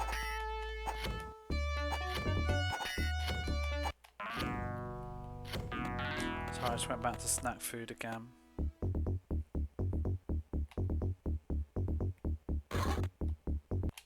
Oh my lord. Mint Aero though. I don't really like it. I wonder if I would like it now. Because I sort of have grown into mint. Didn't used to. I feel like I went through a phase as a kid though where I did like them and then I didn't. I remember being really, really outraged when my mum accidentally bought mint Aeros instead of regular ones though. But you know what I do like? I like an After 8. And you know what? They had one Christmas and I've not seen them again since. Has anybody ever had a cherry After 8 mint? It was amazing. It was such a lovely mixture. Cherry and mint and After 8.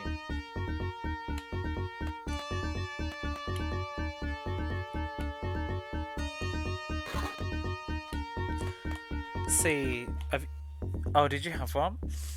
This is why I put on weight over Christmas, because when I'm back in the UK, all the food is so fucking good.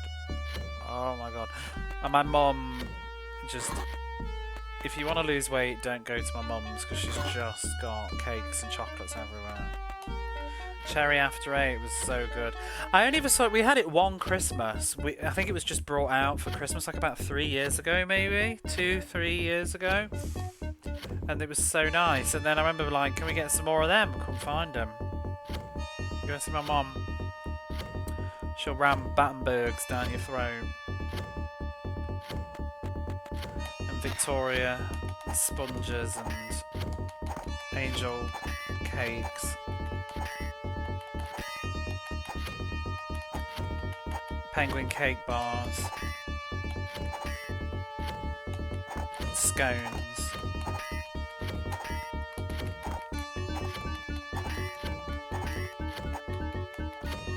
Never heard of a Whisper. It's W-I-S-P-A. I think it's... Is it Cadbury's that do Whisper?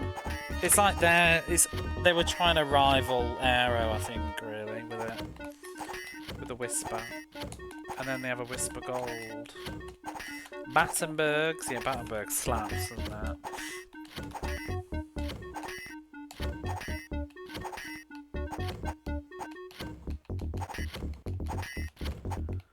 Don't exist.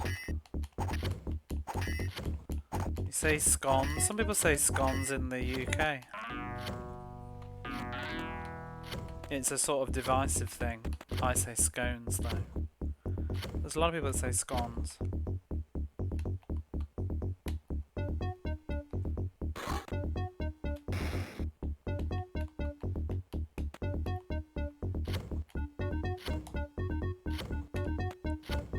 You put cream or jam on them first.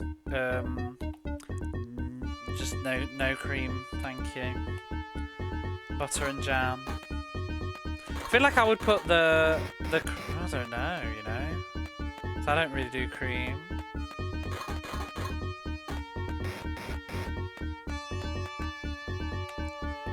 What do you call a little road that goes between, like, round the back of houses or something? A footpath that goes in between, like, houses or something. What do you call it? There's a gajillion words for that.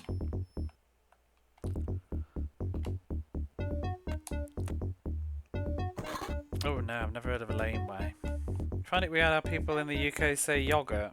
Why do you want to say yogurt? Why so slow? We also spell it with an H. Don't you? Do you not spell it yoghurt?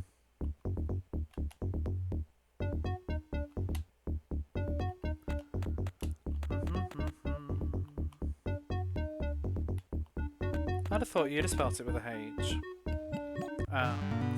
Sometimes you just forget your own spellings as well because of America. But yeah, what do you call it, Critical? A thing, like a between the houses? I call it a twitchel.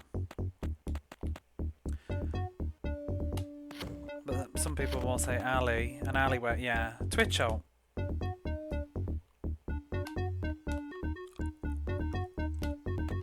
I remember my friend who moved from down south, she calls it an alleyway, and she was like, what the fuck's a Twitchell? You say it yogurt, that's what Americans say. That's the American way of saying it then. Or maybe, I mean, sometimes though you say like, oh, that's the American way, but it's like, well, it's actually just certain regions of America that might do that, and maybe some don't. I'll never quite know.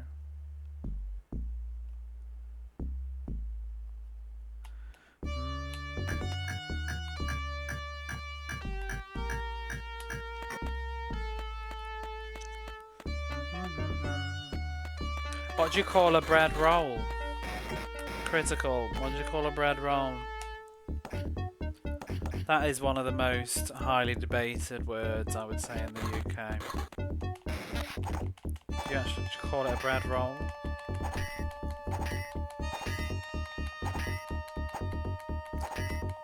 The one I can't get behind is a barm cake. A bread roll is a roll of bread. A bap or a cob, that's the same as me. Cob generally, but I would say a bap. No, I wouldn't say a bap. I would say a cob or a butty. Butty if it's chips, maybe. I know, because that's, yeah, I'd still say a chip cob, chip butty, bacon butty. But I wouldn't say, for a sandwich, something cold, I wouldn't say butty. Chip or bacon, yeah, I wouldn't say anything else. Cob, ham cob. Fish and chops. Why?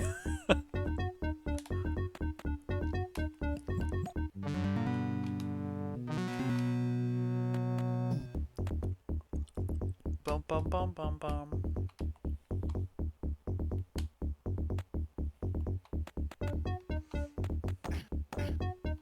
Right now I need to run. Oh my god. Hi, I'm so...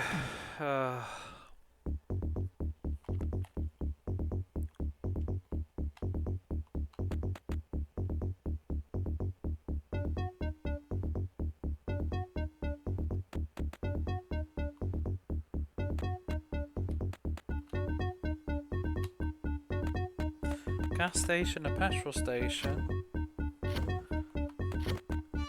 Hit the petrol, please.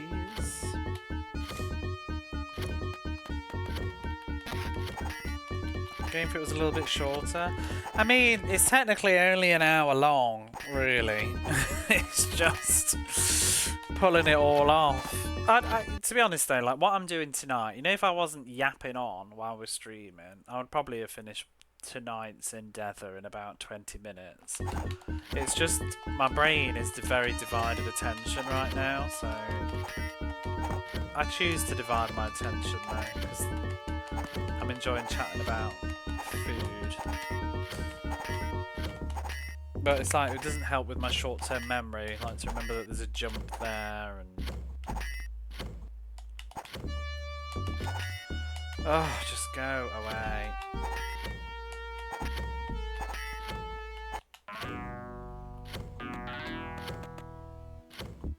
Tend to finish games fast. Depends on my mood.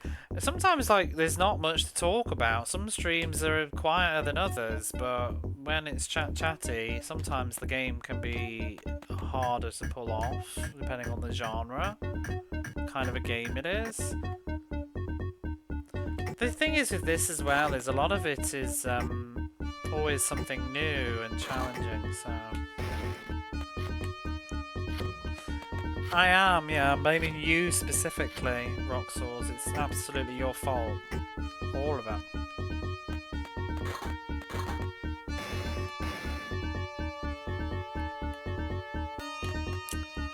60%, yeah, I'm pretty much thinking about a chip butty at the moment. force you to speak. Force me to shut up. Can't ever stop. Yeah, exactly. I'm a weird kind of. I don't even know if I would consider myself an introvert. I think I am an introvert, and I think there's a huge misconception that introverts like can't have a conversation. I love talking. In school, I was always in trouble for talking. It was just I won't shut up. That was my problem. But that doesn't mean I'm not shy, and it doesn't mean that I'm. Oh my god. Oh. Oh my god. It doesn't mean that, yeah, I don't know. I think some people think I might be quite, like, crazy and outgoing and, like, woo! I'm not. It's just that when you get to know me, I come out of my shell and I'm quite...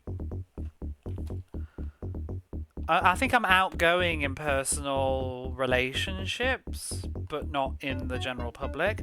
And it's kind of weird because, I don't know, streaming has this weirdness to it sometimes where it kind of mixes... It doesn't quite feel the same. Like, I couldn't do this, like just standing in the middle of the street and being like, so, what's the deal with whispers anyway? Do you know what I mean? But it's just...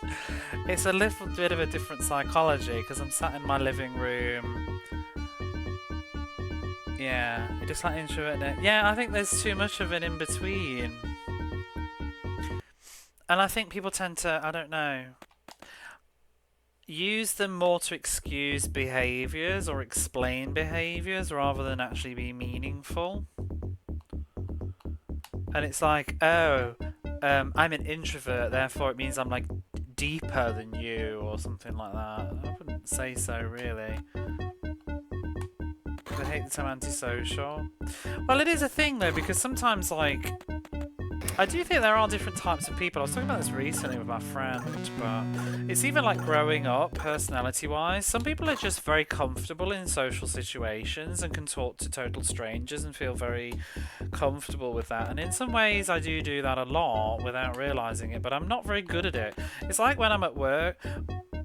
One of my co-workers has joked in the past, well, she doesn't work there anymore, but she joked that I quite literally didn't speak to her for a year when she first, because we weren't working directly with each other, I was only seeing her in passing, but when we had another member of staff join, I said something as a joke or whatever, and then she said, you didn't even speak to me for a year, and I was like, really? She was like, no.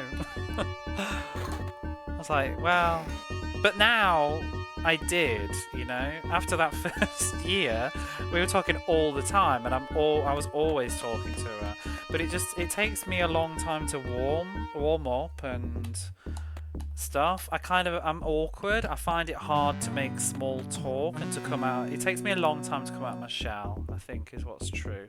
And I think people that aren't like that dismiss it as rudeness, and it's more about anxiety and comfort.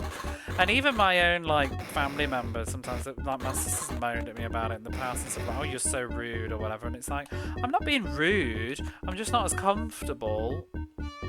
And it's like, and then some people have the attitude of, it's like, well, you should just make an effort. It's like, but maybe it is true, but also it's easy for you to say when it perhaps doesn't cause you great distress. It's not as much of it, you don't understand how much of an effort it perhaps is to do that and how uncomfortable it can feel if you're not wired that way. And it's like, you know, if we're in a social situation and you just give me a little bit of time, but there's nothing worse than like just picking on somebody for it. You know, like the first 15, 20 minutes in a social gathering, it's like, you're going to say anything then or what? That is like, okay, that's just going to shut me down even more. Now I want to say absolutely nothing. Do you know what I mean? It's just... Can you just let me find my way into opening up in this social situation without pointing out the fact that I'm not doing very well? Like, that is something that I do struggle with. It's weird. It's even with like just because some of my family I don't even see them much because of living here. So sometimes it can be a little bit awkward, especially with my nephews and stuff, because I'm not in their life much. So I find it a bit awkward, like on the phone.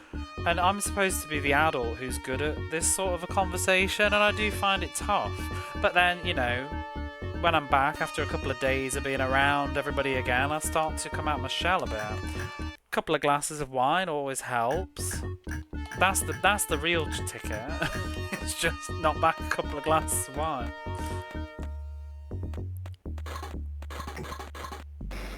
A lot of behaviours you would consider antisocial in relation to a person. I mean, by definition, antisocial, yeah, but it's the meaning that people say antisocial.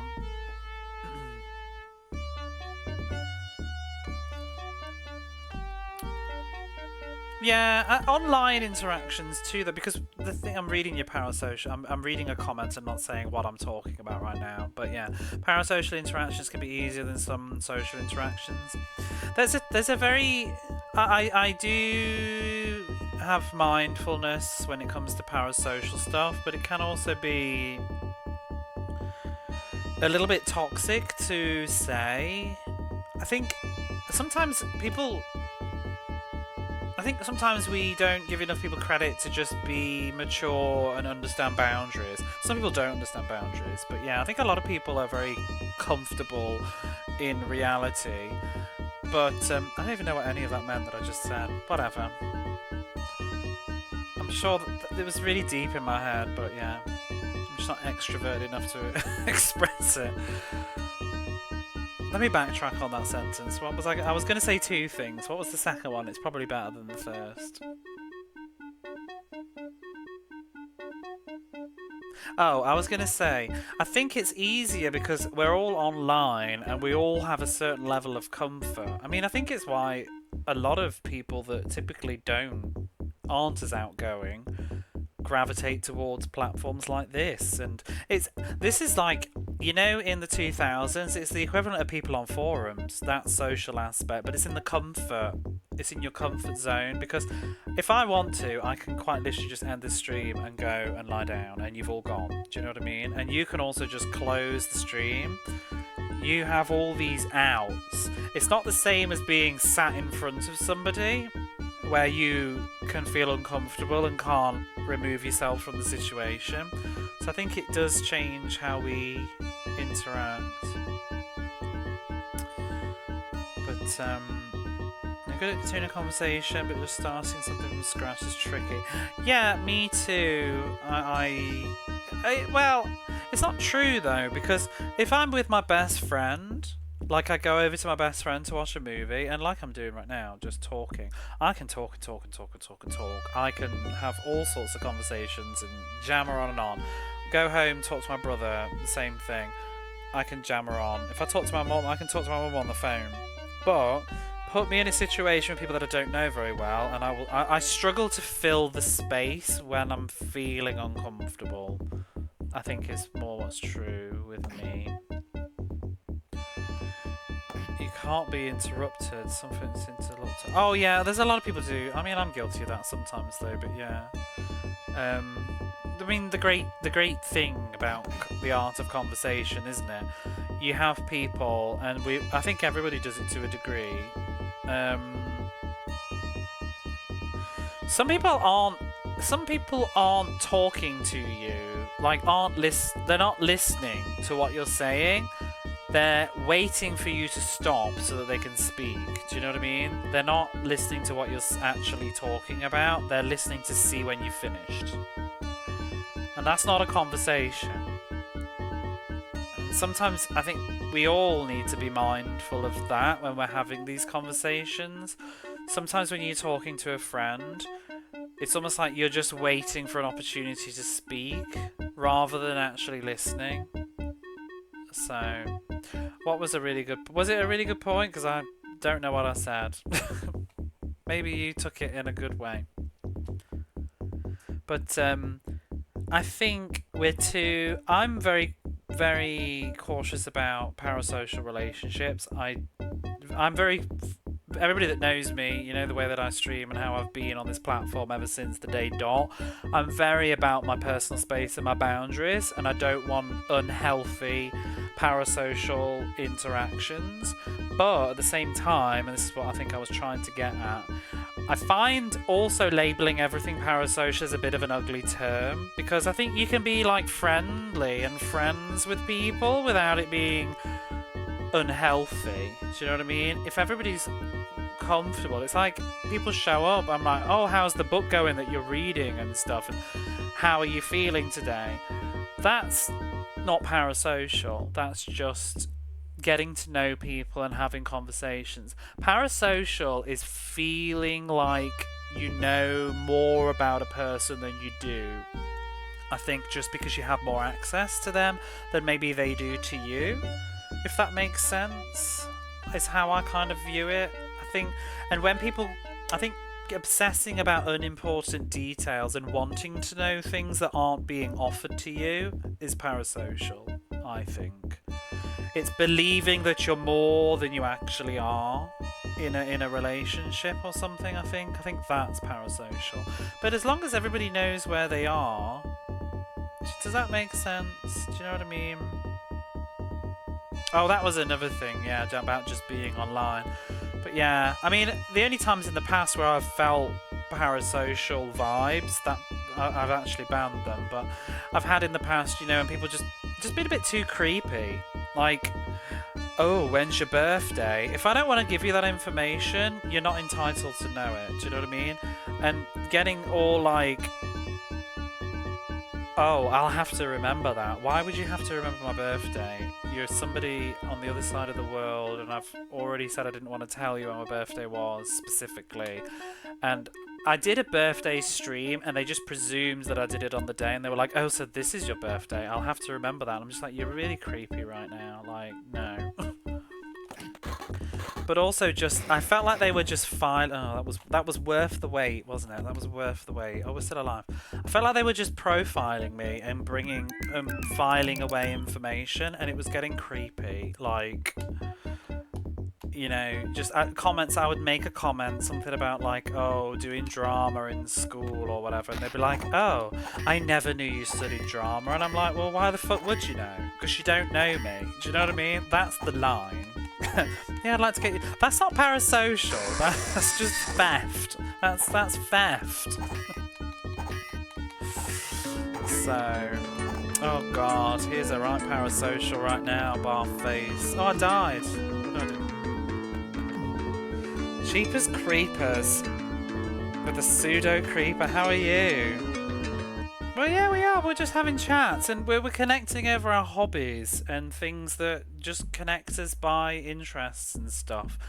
Why does it need to be like reality check? I'm in Japan, right? And most of you are not. We're not hanging out, you know. So it's just we can hang out in this way, you know. I'm enjoying everybody's company, and I hope you're enjoying mine, and that's why you're here. Is that anything less than it is? Do you know what I mean? Like, is that not a satisfying time? This is why we're here, right? This is why I'm streaming. Otherwise, I'd just play this game offline. It's why you're watching me or somebody else, you know. Maybe you're typing in the wrong chat right now, but, you know, it's what it's all about. Wait, what the hell was that? Oh, we just hopped off. And then, you know, there's some people that have been around for a long time. Like, that have been hanging around in my channel for like 4 or 5 years. And obviously I do feel a bit like sort of warmer and closer to maybe some of those people just from familiarity. You know, we've had good times, we've had laughs and stuff. And then, you know, the extension of this too is I also enjoy conversations in Discord. I love... It's an outlet to share. It's like...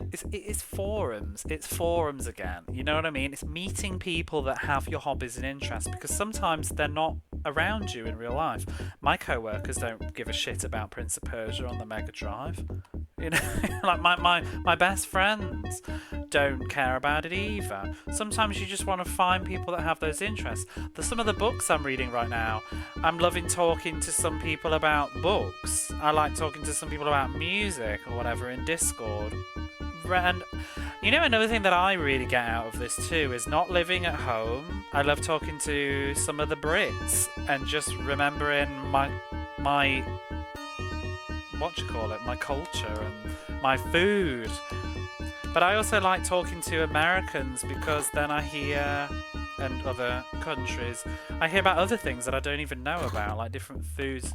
Honestly, I never used to be very interested in America at all. And I feel like since doing... obviously, I've got a few American besties here, but since doing Twitch, it makes me want to visit more because it just... I think when you're not American, you're very guilty of just sort of generalizing America and having this sort of like... I think we're wired to have this sort of rejection almost because it's kind of... because America's always in your face in the media and in the news. You sort of almost get this like...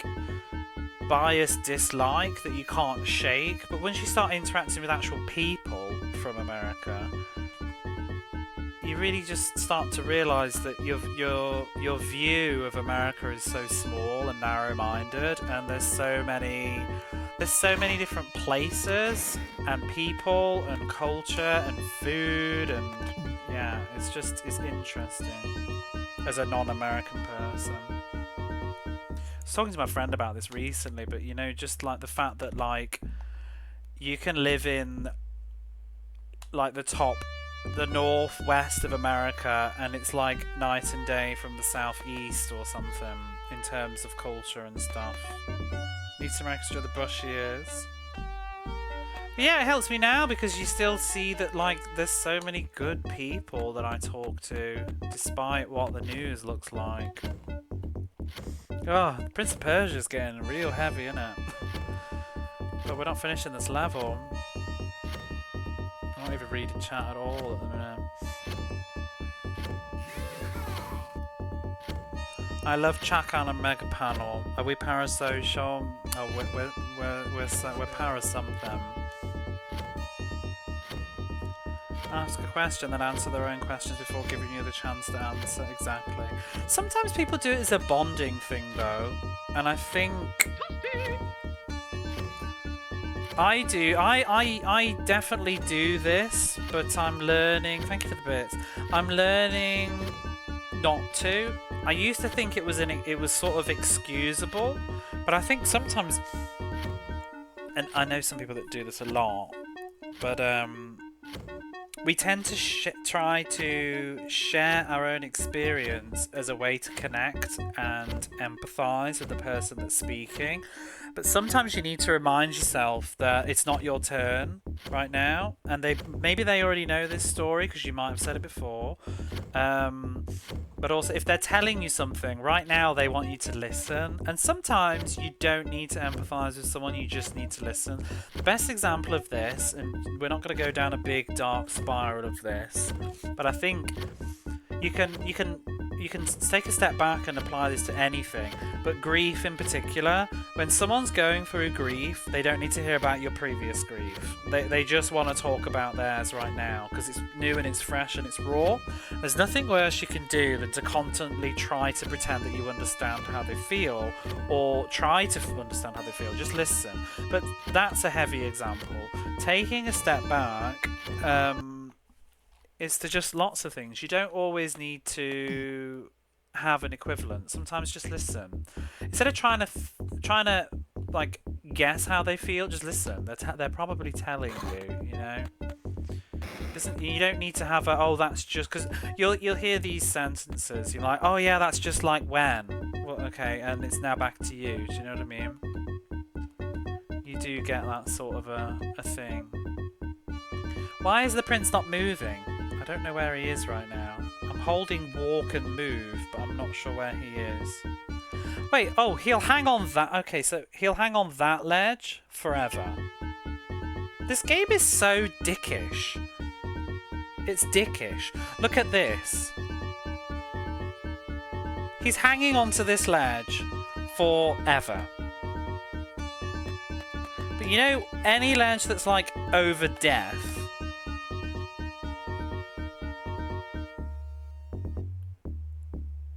Oh, he's hanging. Oh, he's being a real dick right now. He's just proving his point. Maybe it's because there's a wall then. Maybe he will hang on if there's a wall, but some of the other platforms he just lets go after a few seconds. Oh, he's sassing me real good. The EBA getting stuff. Out someone you really shouldn't. No, don't out people.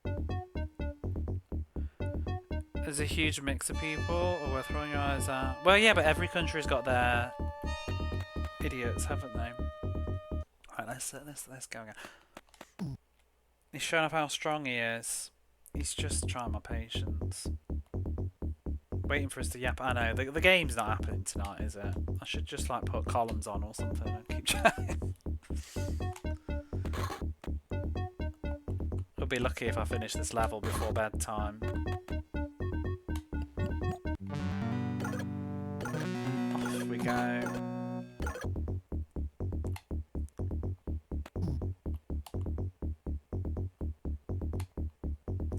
Do do do do.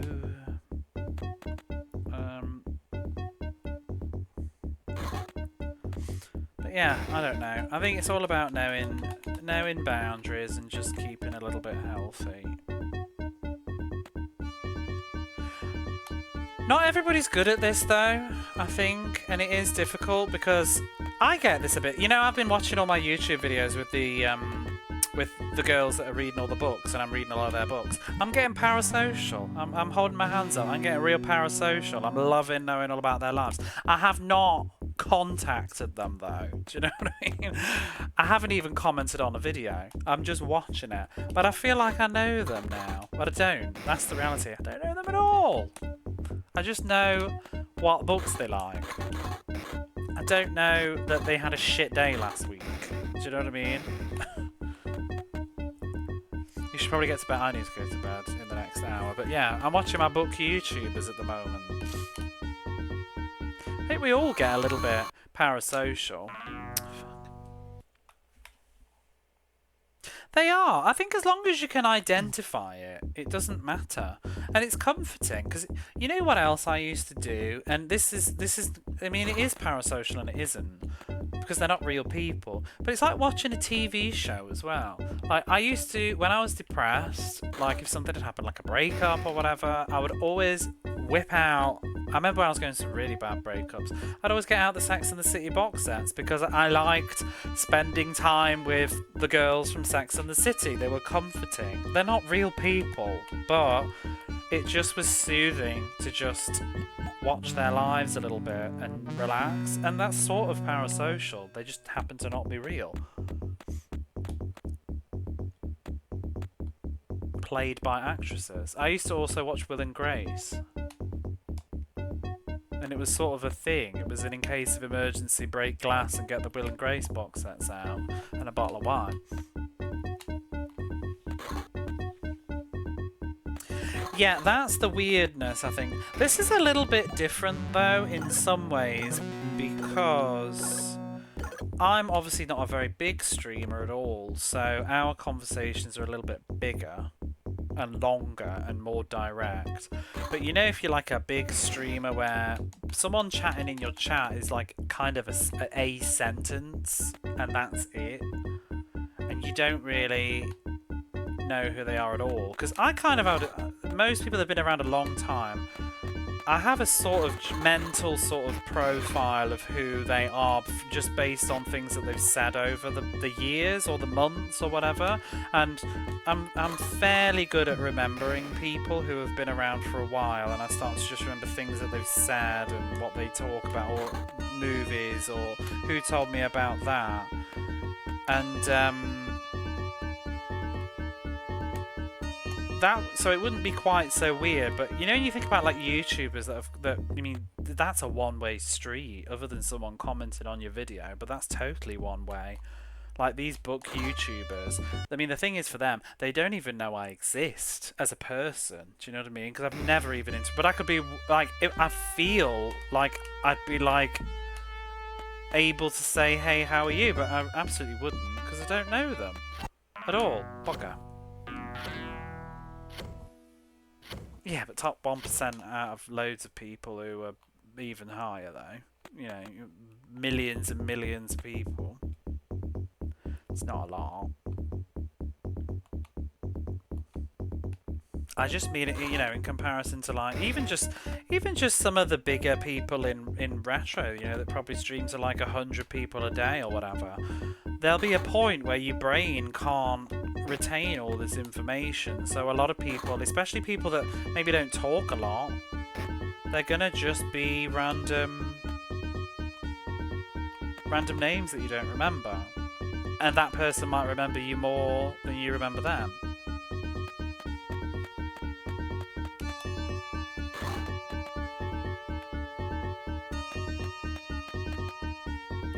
It's a bit different when you've got a slow-moving chat with like actual conversation rather than just random sentences here and there, especially when you get into a really big level. Like you look at the people that are streaming to thousands of people, there's no conversation happening in chat. It's just a stream of this level ain't going nowhere. I don't know why I bother.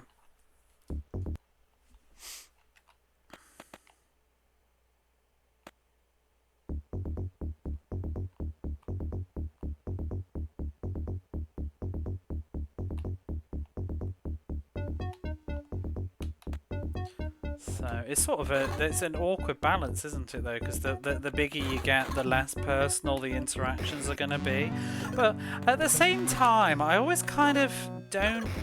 I don't necessarily watch big streamers myself, but I do feel like it's a little bit sad when some people say I'd stop watching if you got bigger. It's kind of a bit like, well, it's a bit sad. It's almost like not wishing for somebody's success.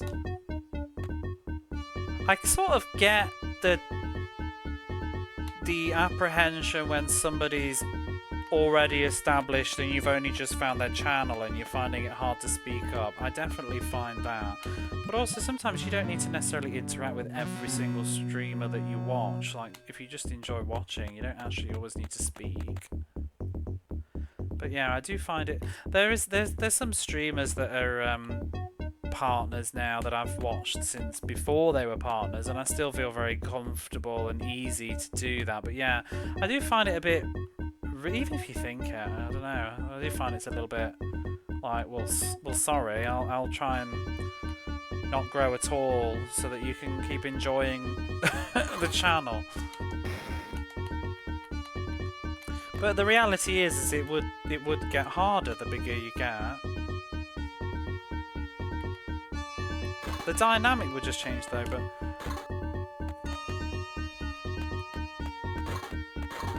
you've seen people grow. You know, I've definitely grown. There's quite a few people. I feel like there's quite a few people that have been chatting. I'm already mentally mapping a few of you right now who have only been here for probably a couple of months at the most.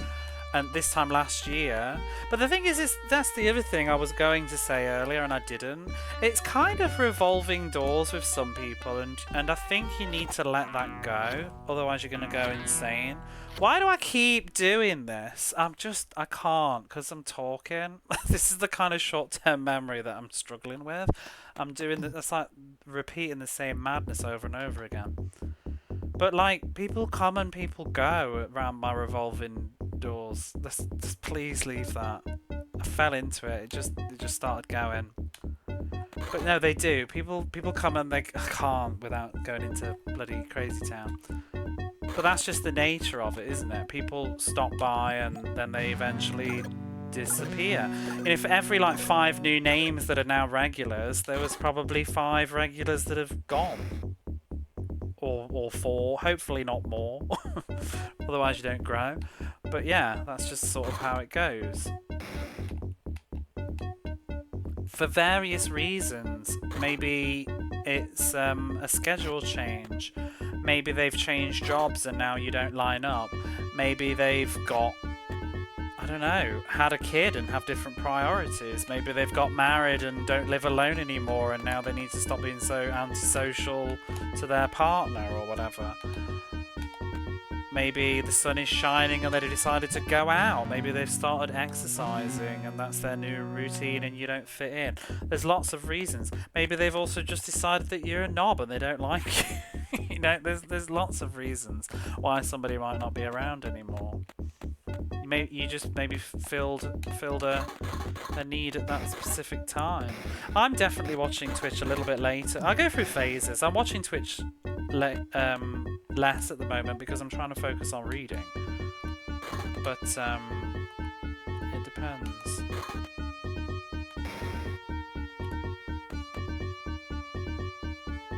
Three-digit marks as partners.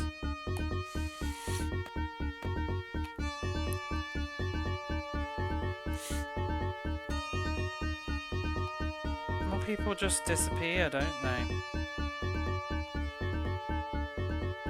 Barface is one of those people that's going to be gone if I ever get anywhere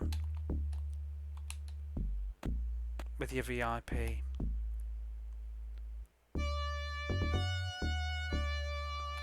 You'll be fine.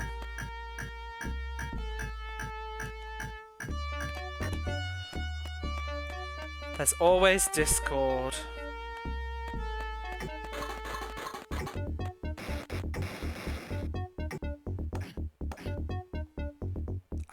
It is a learning, not a learning, but it is a sort of balancing out there because I do find sometimes it can be, especially because, oh fuck me,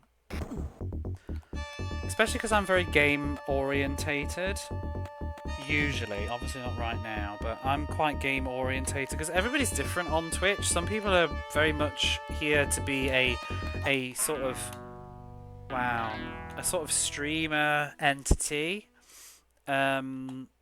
Or they're kind of like just chatting with video games. Some people are like that. I'm games with just chatting. The game is definitely important. I don't just play anything to fill space to make, because I think some people, and this is not a critique, some people definitely just play video games to be live. The game, like they'll just replay Final Fantasy VI for like the 8th time or whatever, and it's really just to have something on while they stream. Some people do that and that's their thing, they just want to chat. I'm here to play video games and also talk, and because for me it's definitely the hobby is the video games part. I want to share my hobby of video games, so I play in order to do that. And sometimes we talk about video games and sometimes we talk about whatever. But I feel like for me, it does get harder to read chat when you want to play video games to any degree if it's getting big moving. This game is... Some games are harder than others though. Some games are this is a really tough game to chat and play because it's so precise and demanding.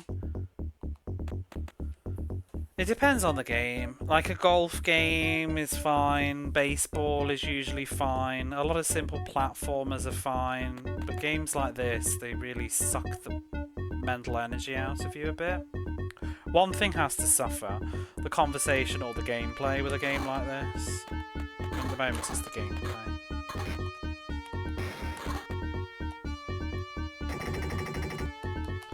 I don't even need to go backwards, do I? I've been fighting that guard for ages and I don't even need to do it. Hey Ross. Wherever you are, near, far. I'll go wherever you will go. Eat fab bars. I need to go to bed, shit. Usually find it hard to talk. Multitask reading chat. It depends. It really just depends on what the game is as well. I mean, I could put Sonic 1 on and chat and suddenly forget to the end of the game and be like, wait, when did that happen? Because I just autopilot it, but...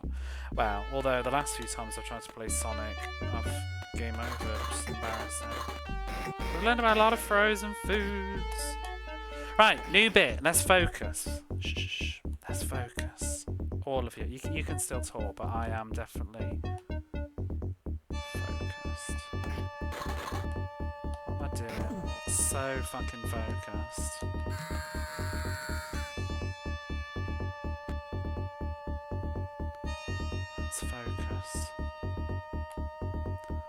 bum bum bum. Aha! I just started to think about an anecdote about Hook, but with Rufio, but we won't. We will persevere.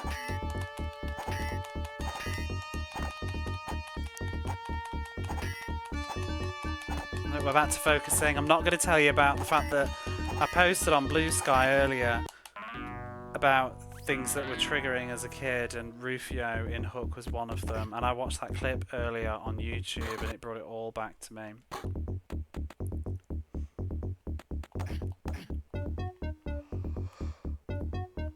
There you go. There's your anecdote. What is up at the top then, I wonder? I think I went up here already though, but we've been talking and I don't remember. Was it just a potion? It was.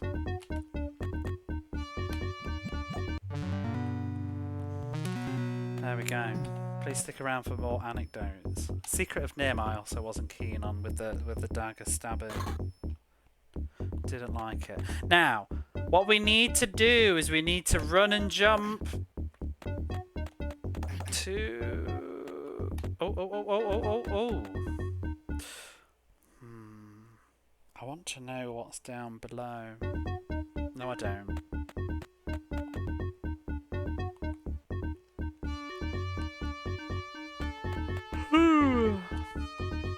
Why is he here? One of these is going to fall, isn't it?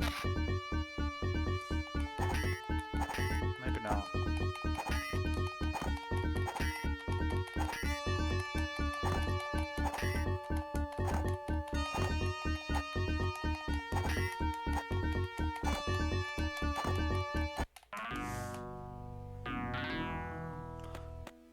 Blessed by Arnold Palmer. Okay.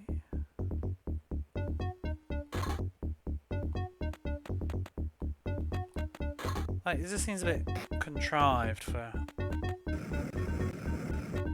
simple. I'm almost tempted to just take it as done, you know. Should we do it once more with feeling? I think we should. Don't need to get rid of the body. Right, let's do it again. This is the one. This is it. We've done the dry run. We're ready for the real deal. So ready. Look at that, like a speedrunner. Yee-haw.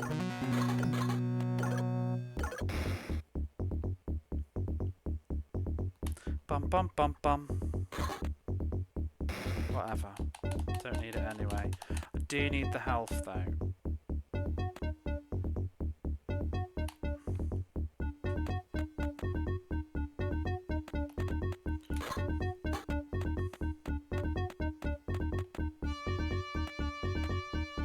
Oh, do you know what? Did I just finish with like 16 minutes? I should have just kept it because that was pretty good. Alas.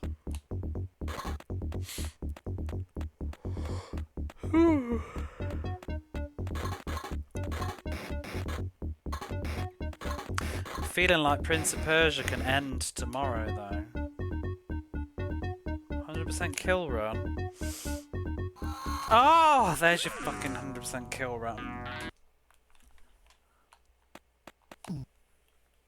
What? That backseat command is perfect. Watch out for pits. Will do. Ah, let me try it again. It's always good advice. That's from Sword of Sedan. But it tells you after you've fallen in.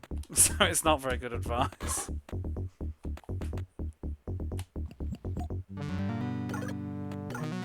It's more just like mocking.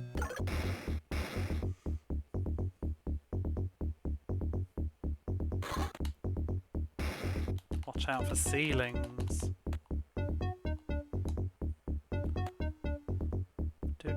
Do. Can I finish this level before I go to bed?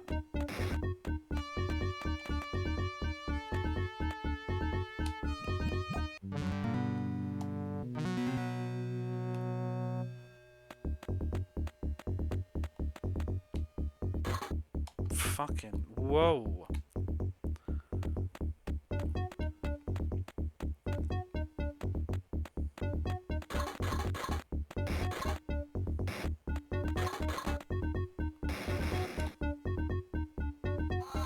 Oh my god, I did it again. Why doesn't he grab on? That's just... No. No. I'm wanting to grab onto the thing and let myself down, but he's just plummeting. Like a plummeting thing.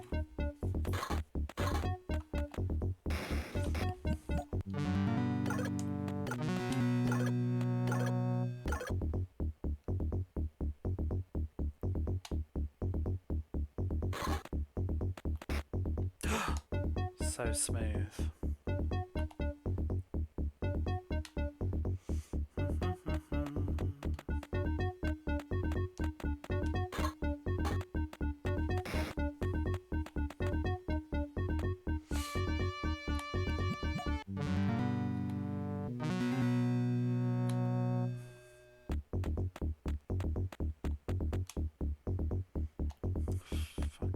Whoa, whoa, whoa. You're back. Thank you for the support. All ad revenue pays my electricity bill. Which I haven't actually paid yet. I need to do. I'm waiting until payday though.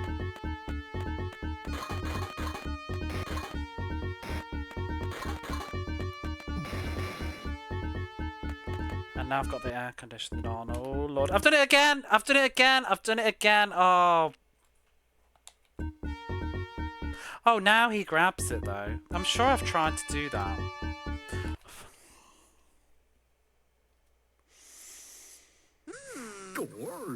Gosh, indeed. He's terrible. How did he become the Prince of Persia? Because he can't even fucking stand still. He doesn't even try. Like, he doesn't. He's just like, whoops-a-daisy.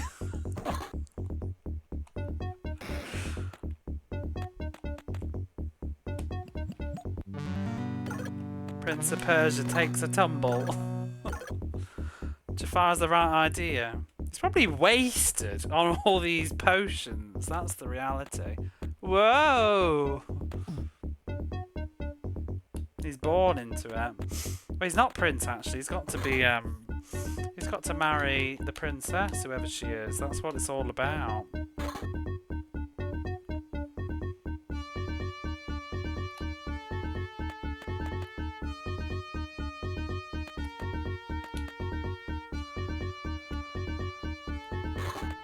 Oh, I've missed the thing. Damn it. Let's start over. I've messed up all my rhythm. Yeah, I can't stand still.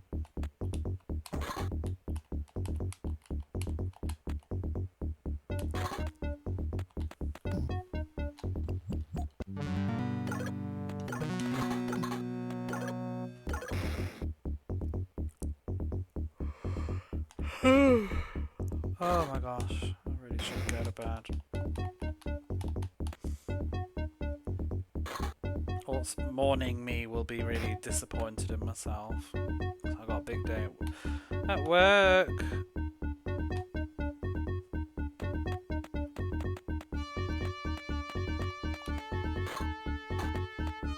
It was. I have another anecdote about that. I also didn't like Robin Hood, one of the old movies where the Sheriff of Nottingham falls on a sword at the end. Spoilers. I used to find that distressing. Film's ruined. I mean, he wasn't going to win, was he, Quiggy? Come on. He's the Sheriff of Nottingham. How British are you? No, really, really old one. It's in colour though. I can't remember which one it would be. It's like where he's literally in tights.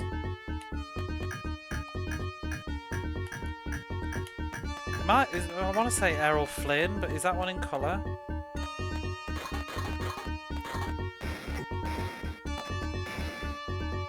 It's probably that one.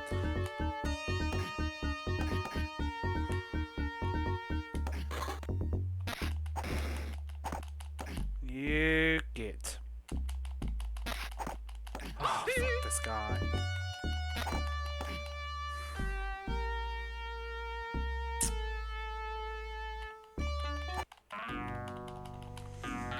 Let's have a look. I might have to call it, you know, and do this tomorrow. You know, I've never seen the What's It one. The Russell Crowe one. 19. Oh, I think it might be The Adventures of Robin Hood from 19. Yes, it is this one. It's 1938 film with Errol Flynn. I'm pretty sure. Oh, Olivia de Havilland was in that. I'm pretty sure that's the one with the sheriff at the end, and he falls off the staircase onto a sort. It's very ridiculous. Oh yeah. Didn't like it. I'm trying to see if there's a picture of him now.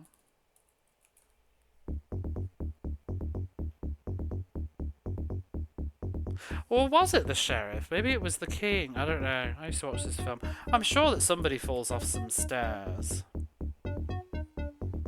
Yes, because I've googled it. Robin Hood 1938 Sheriff Stairs, and you can see a picture of him falling on the staircase. I'm not sure if you see it per se, but you know, you see it in your mind. Is that where it was traced from? It would make sense. Oh, right, final run of the night. Let's go.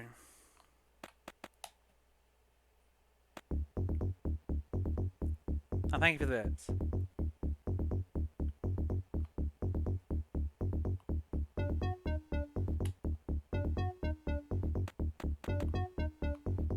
Not in Persia, is the monorail.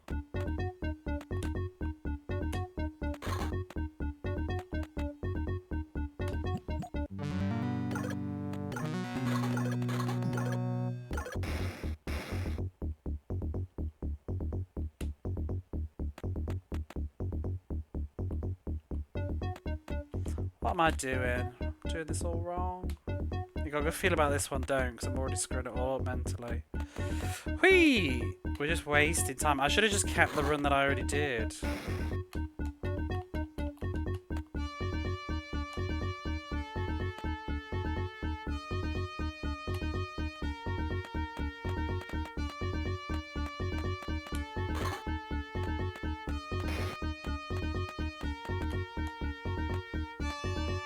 Hindsight is 2020.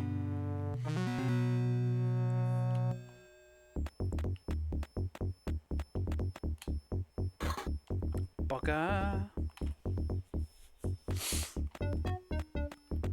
Bum bum bum bum.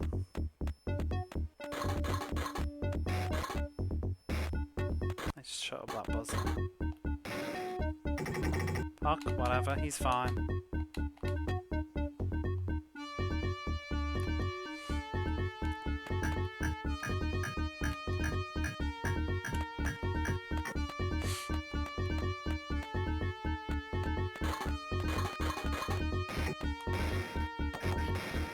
It's this chump, though, that needs to stop being a chump.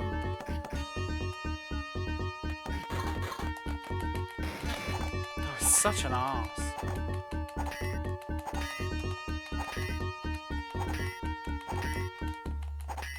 Off you go, like the Sheriff of Nottingham.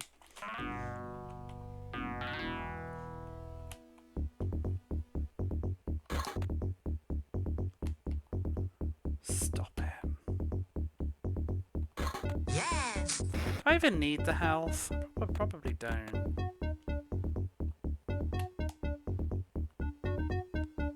Yes!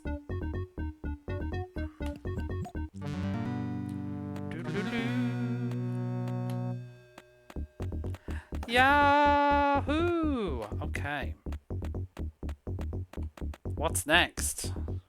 Oh, it's you. Whoa!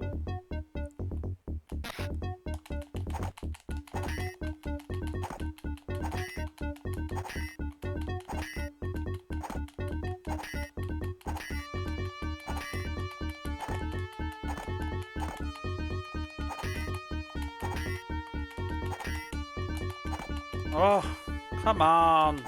There we go. Time is money. Oh, oh, oh, oh, oh, oh, oh. I think we've done. So it's easy when you just shut the fuck up and get on with it, isn't it? Who'd have thought?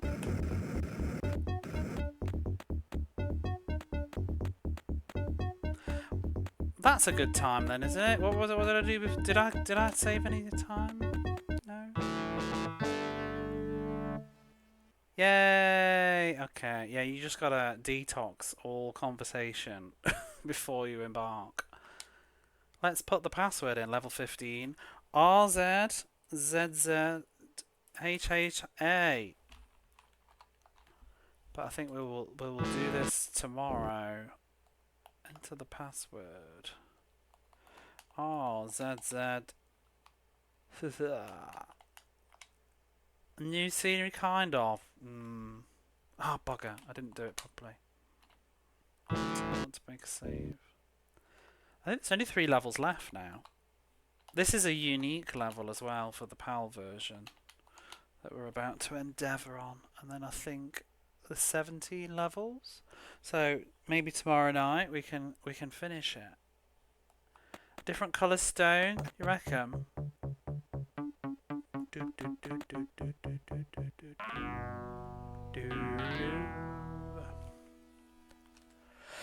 I'm leaving. I need to go to bed. I've got to be up in 8 hours and I've got a long day.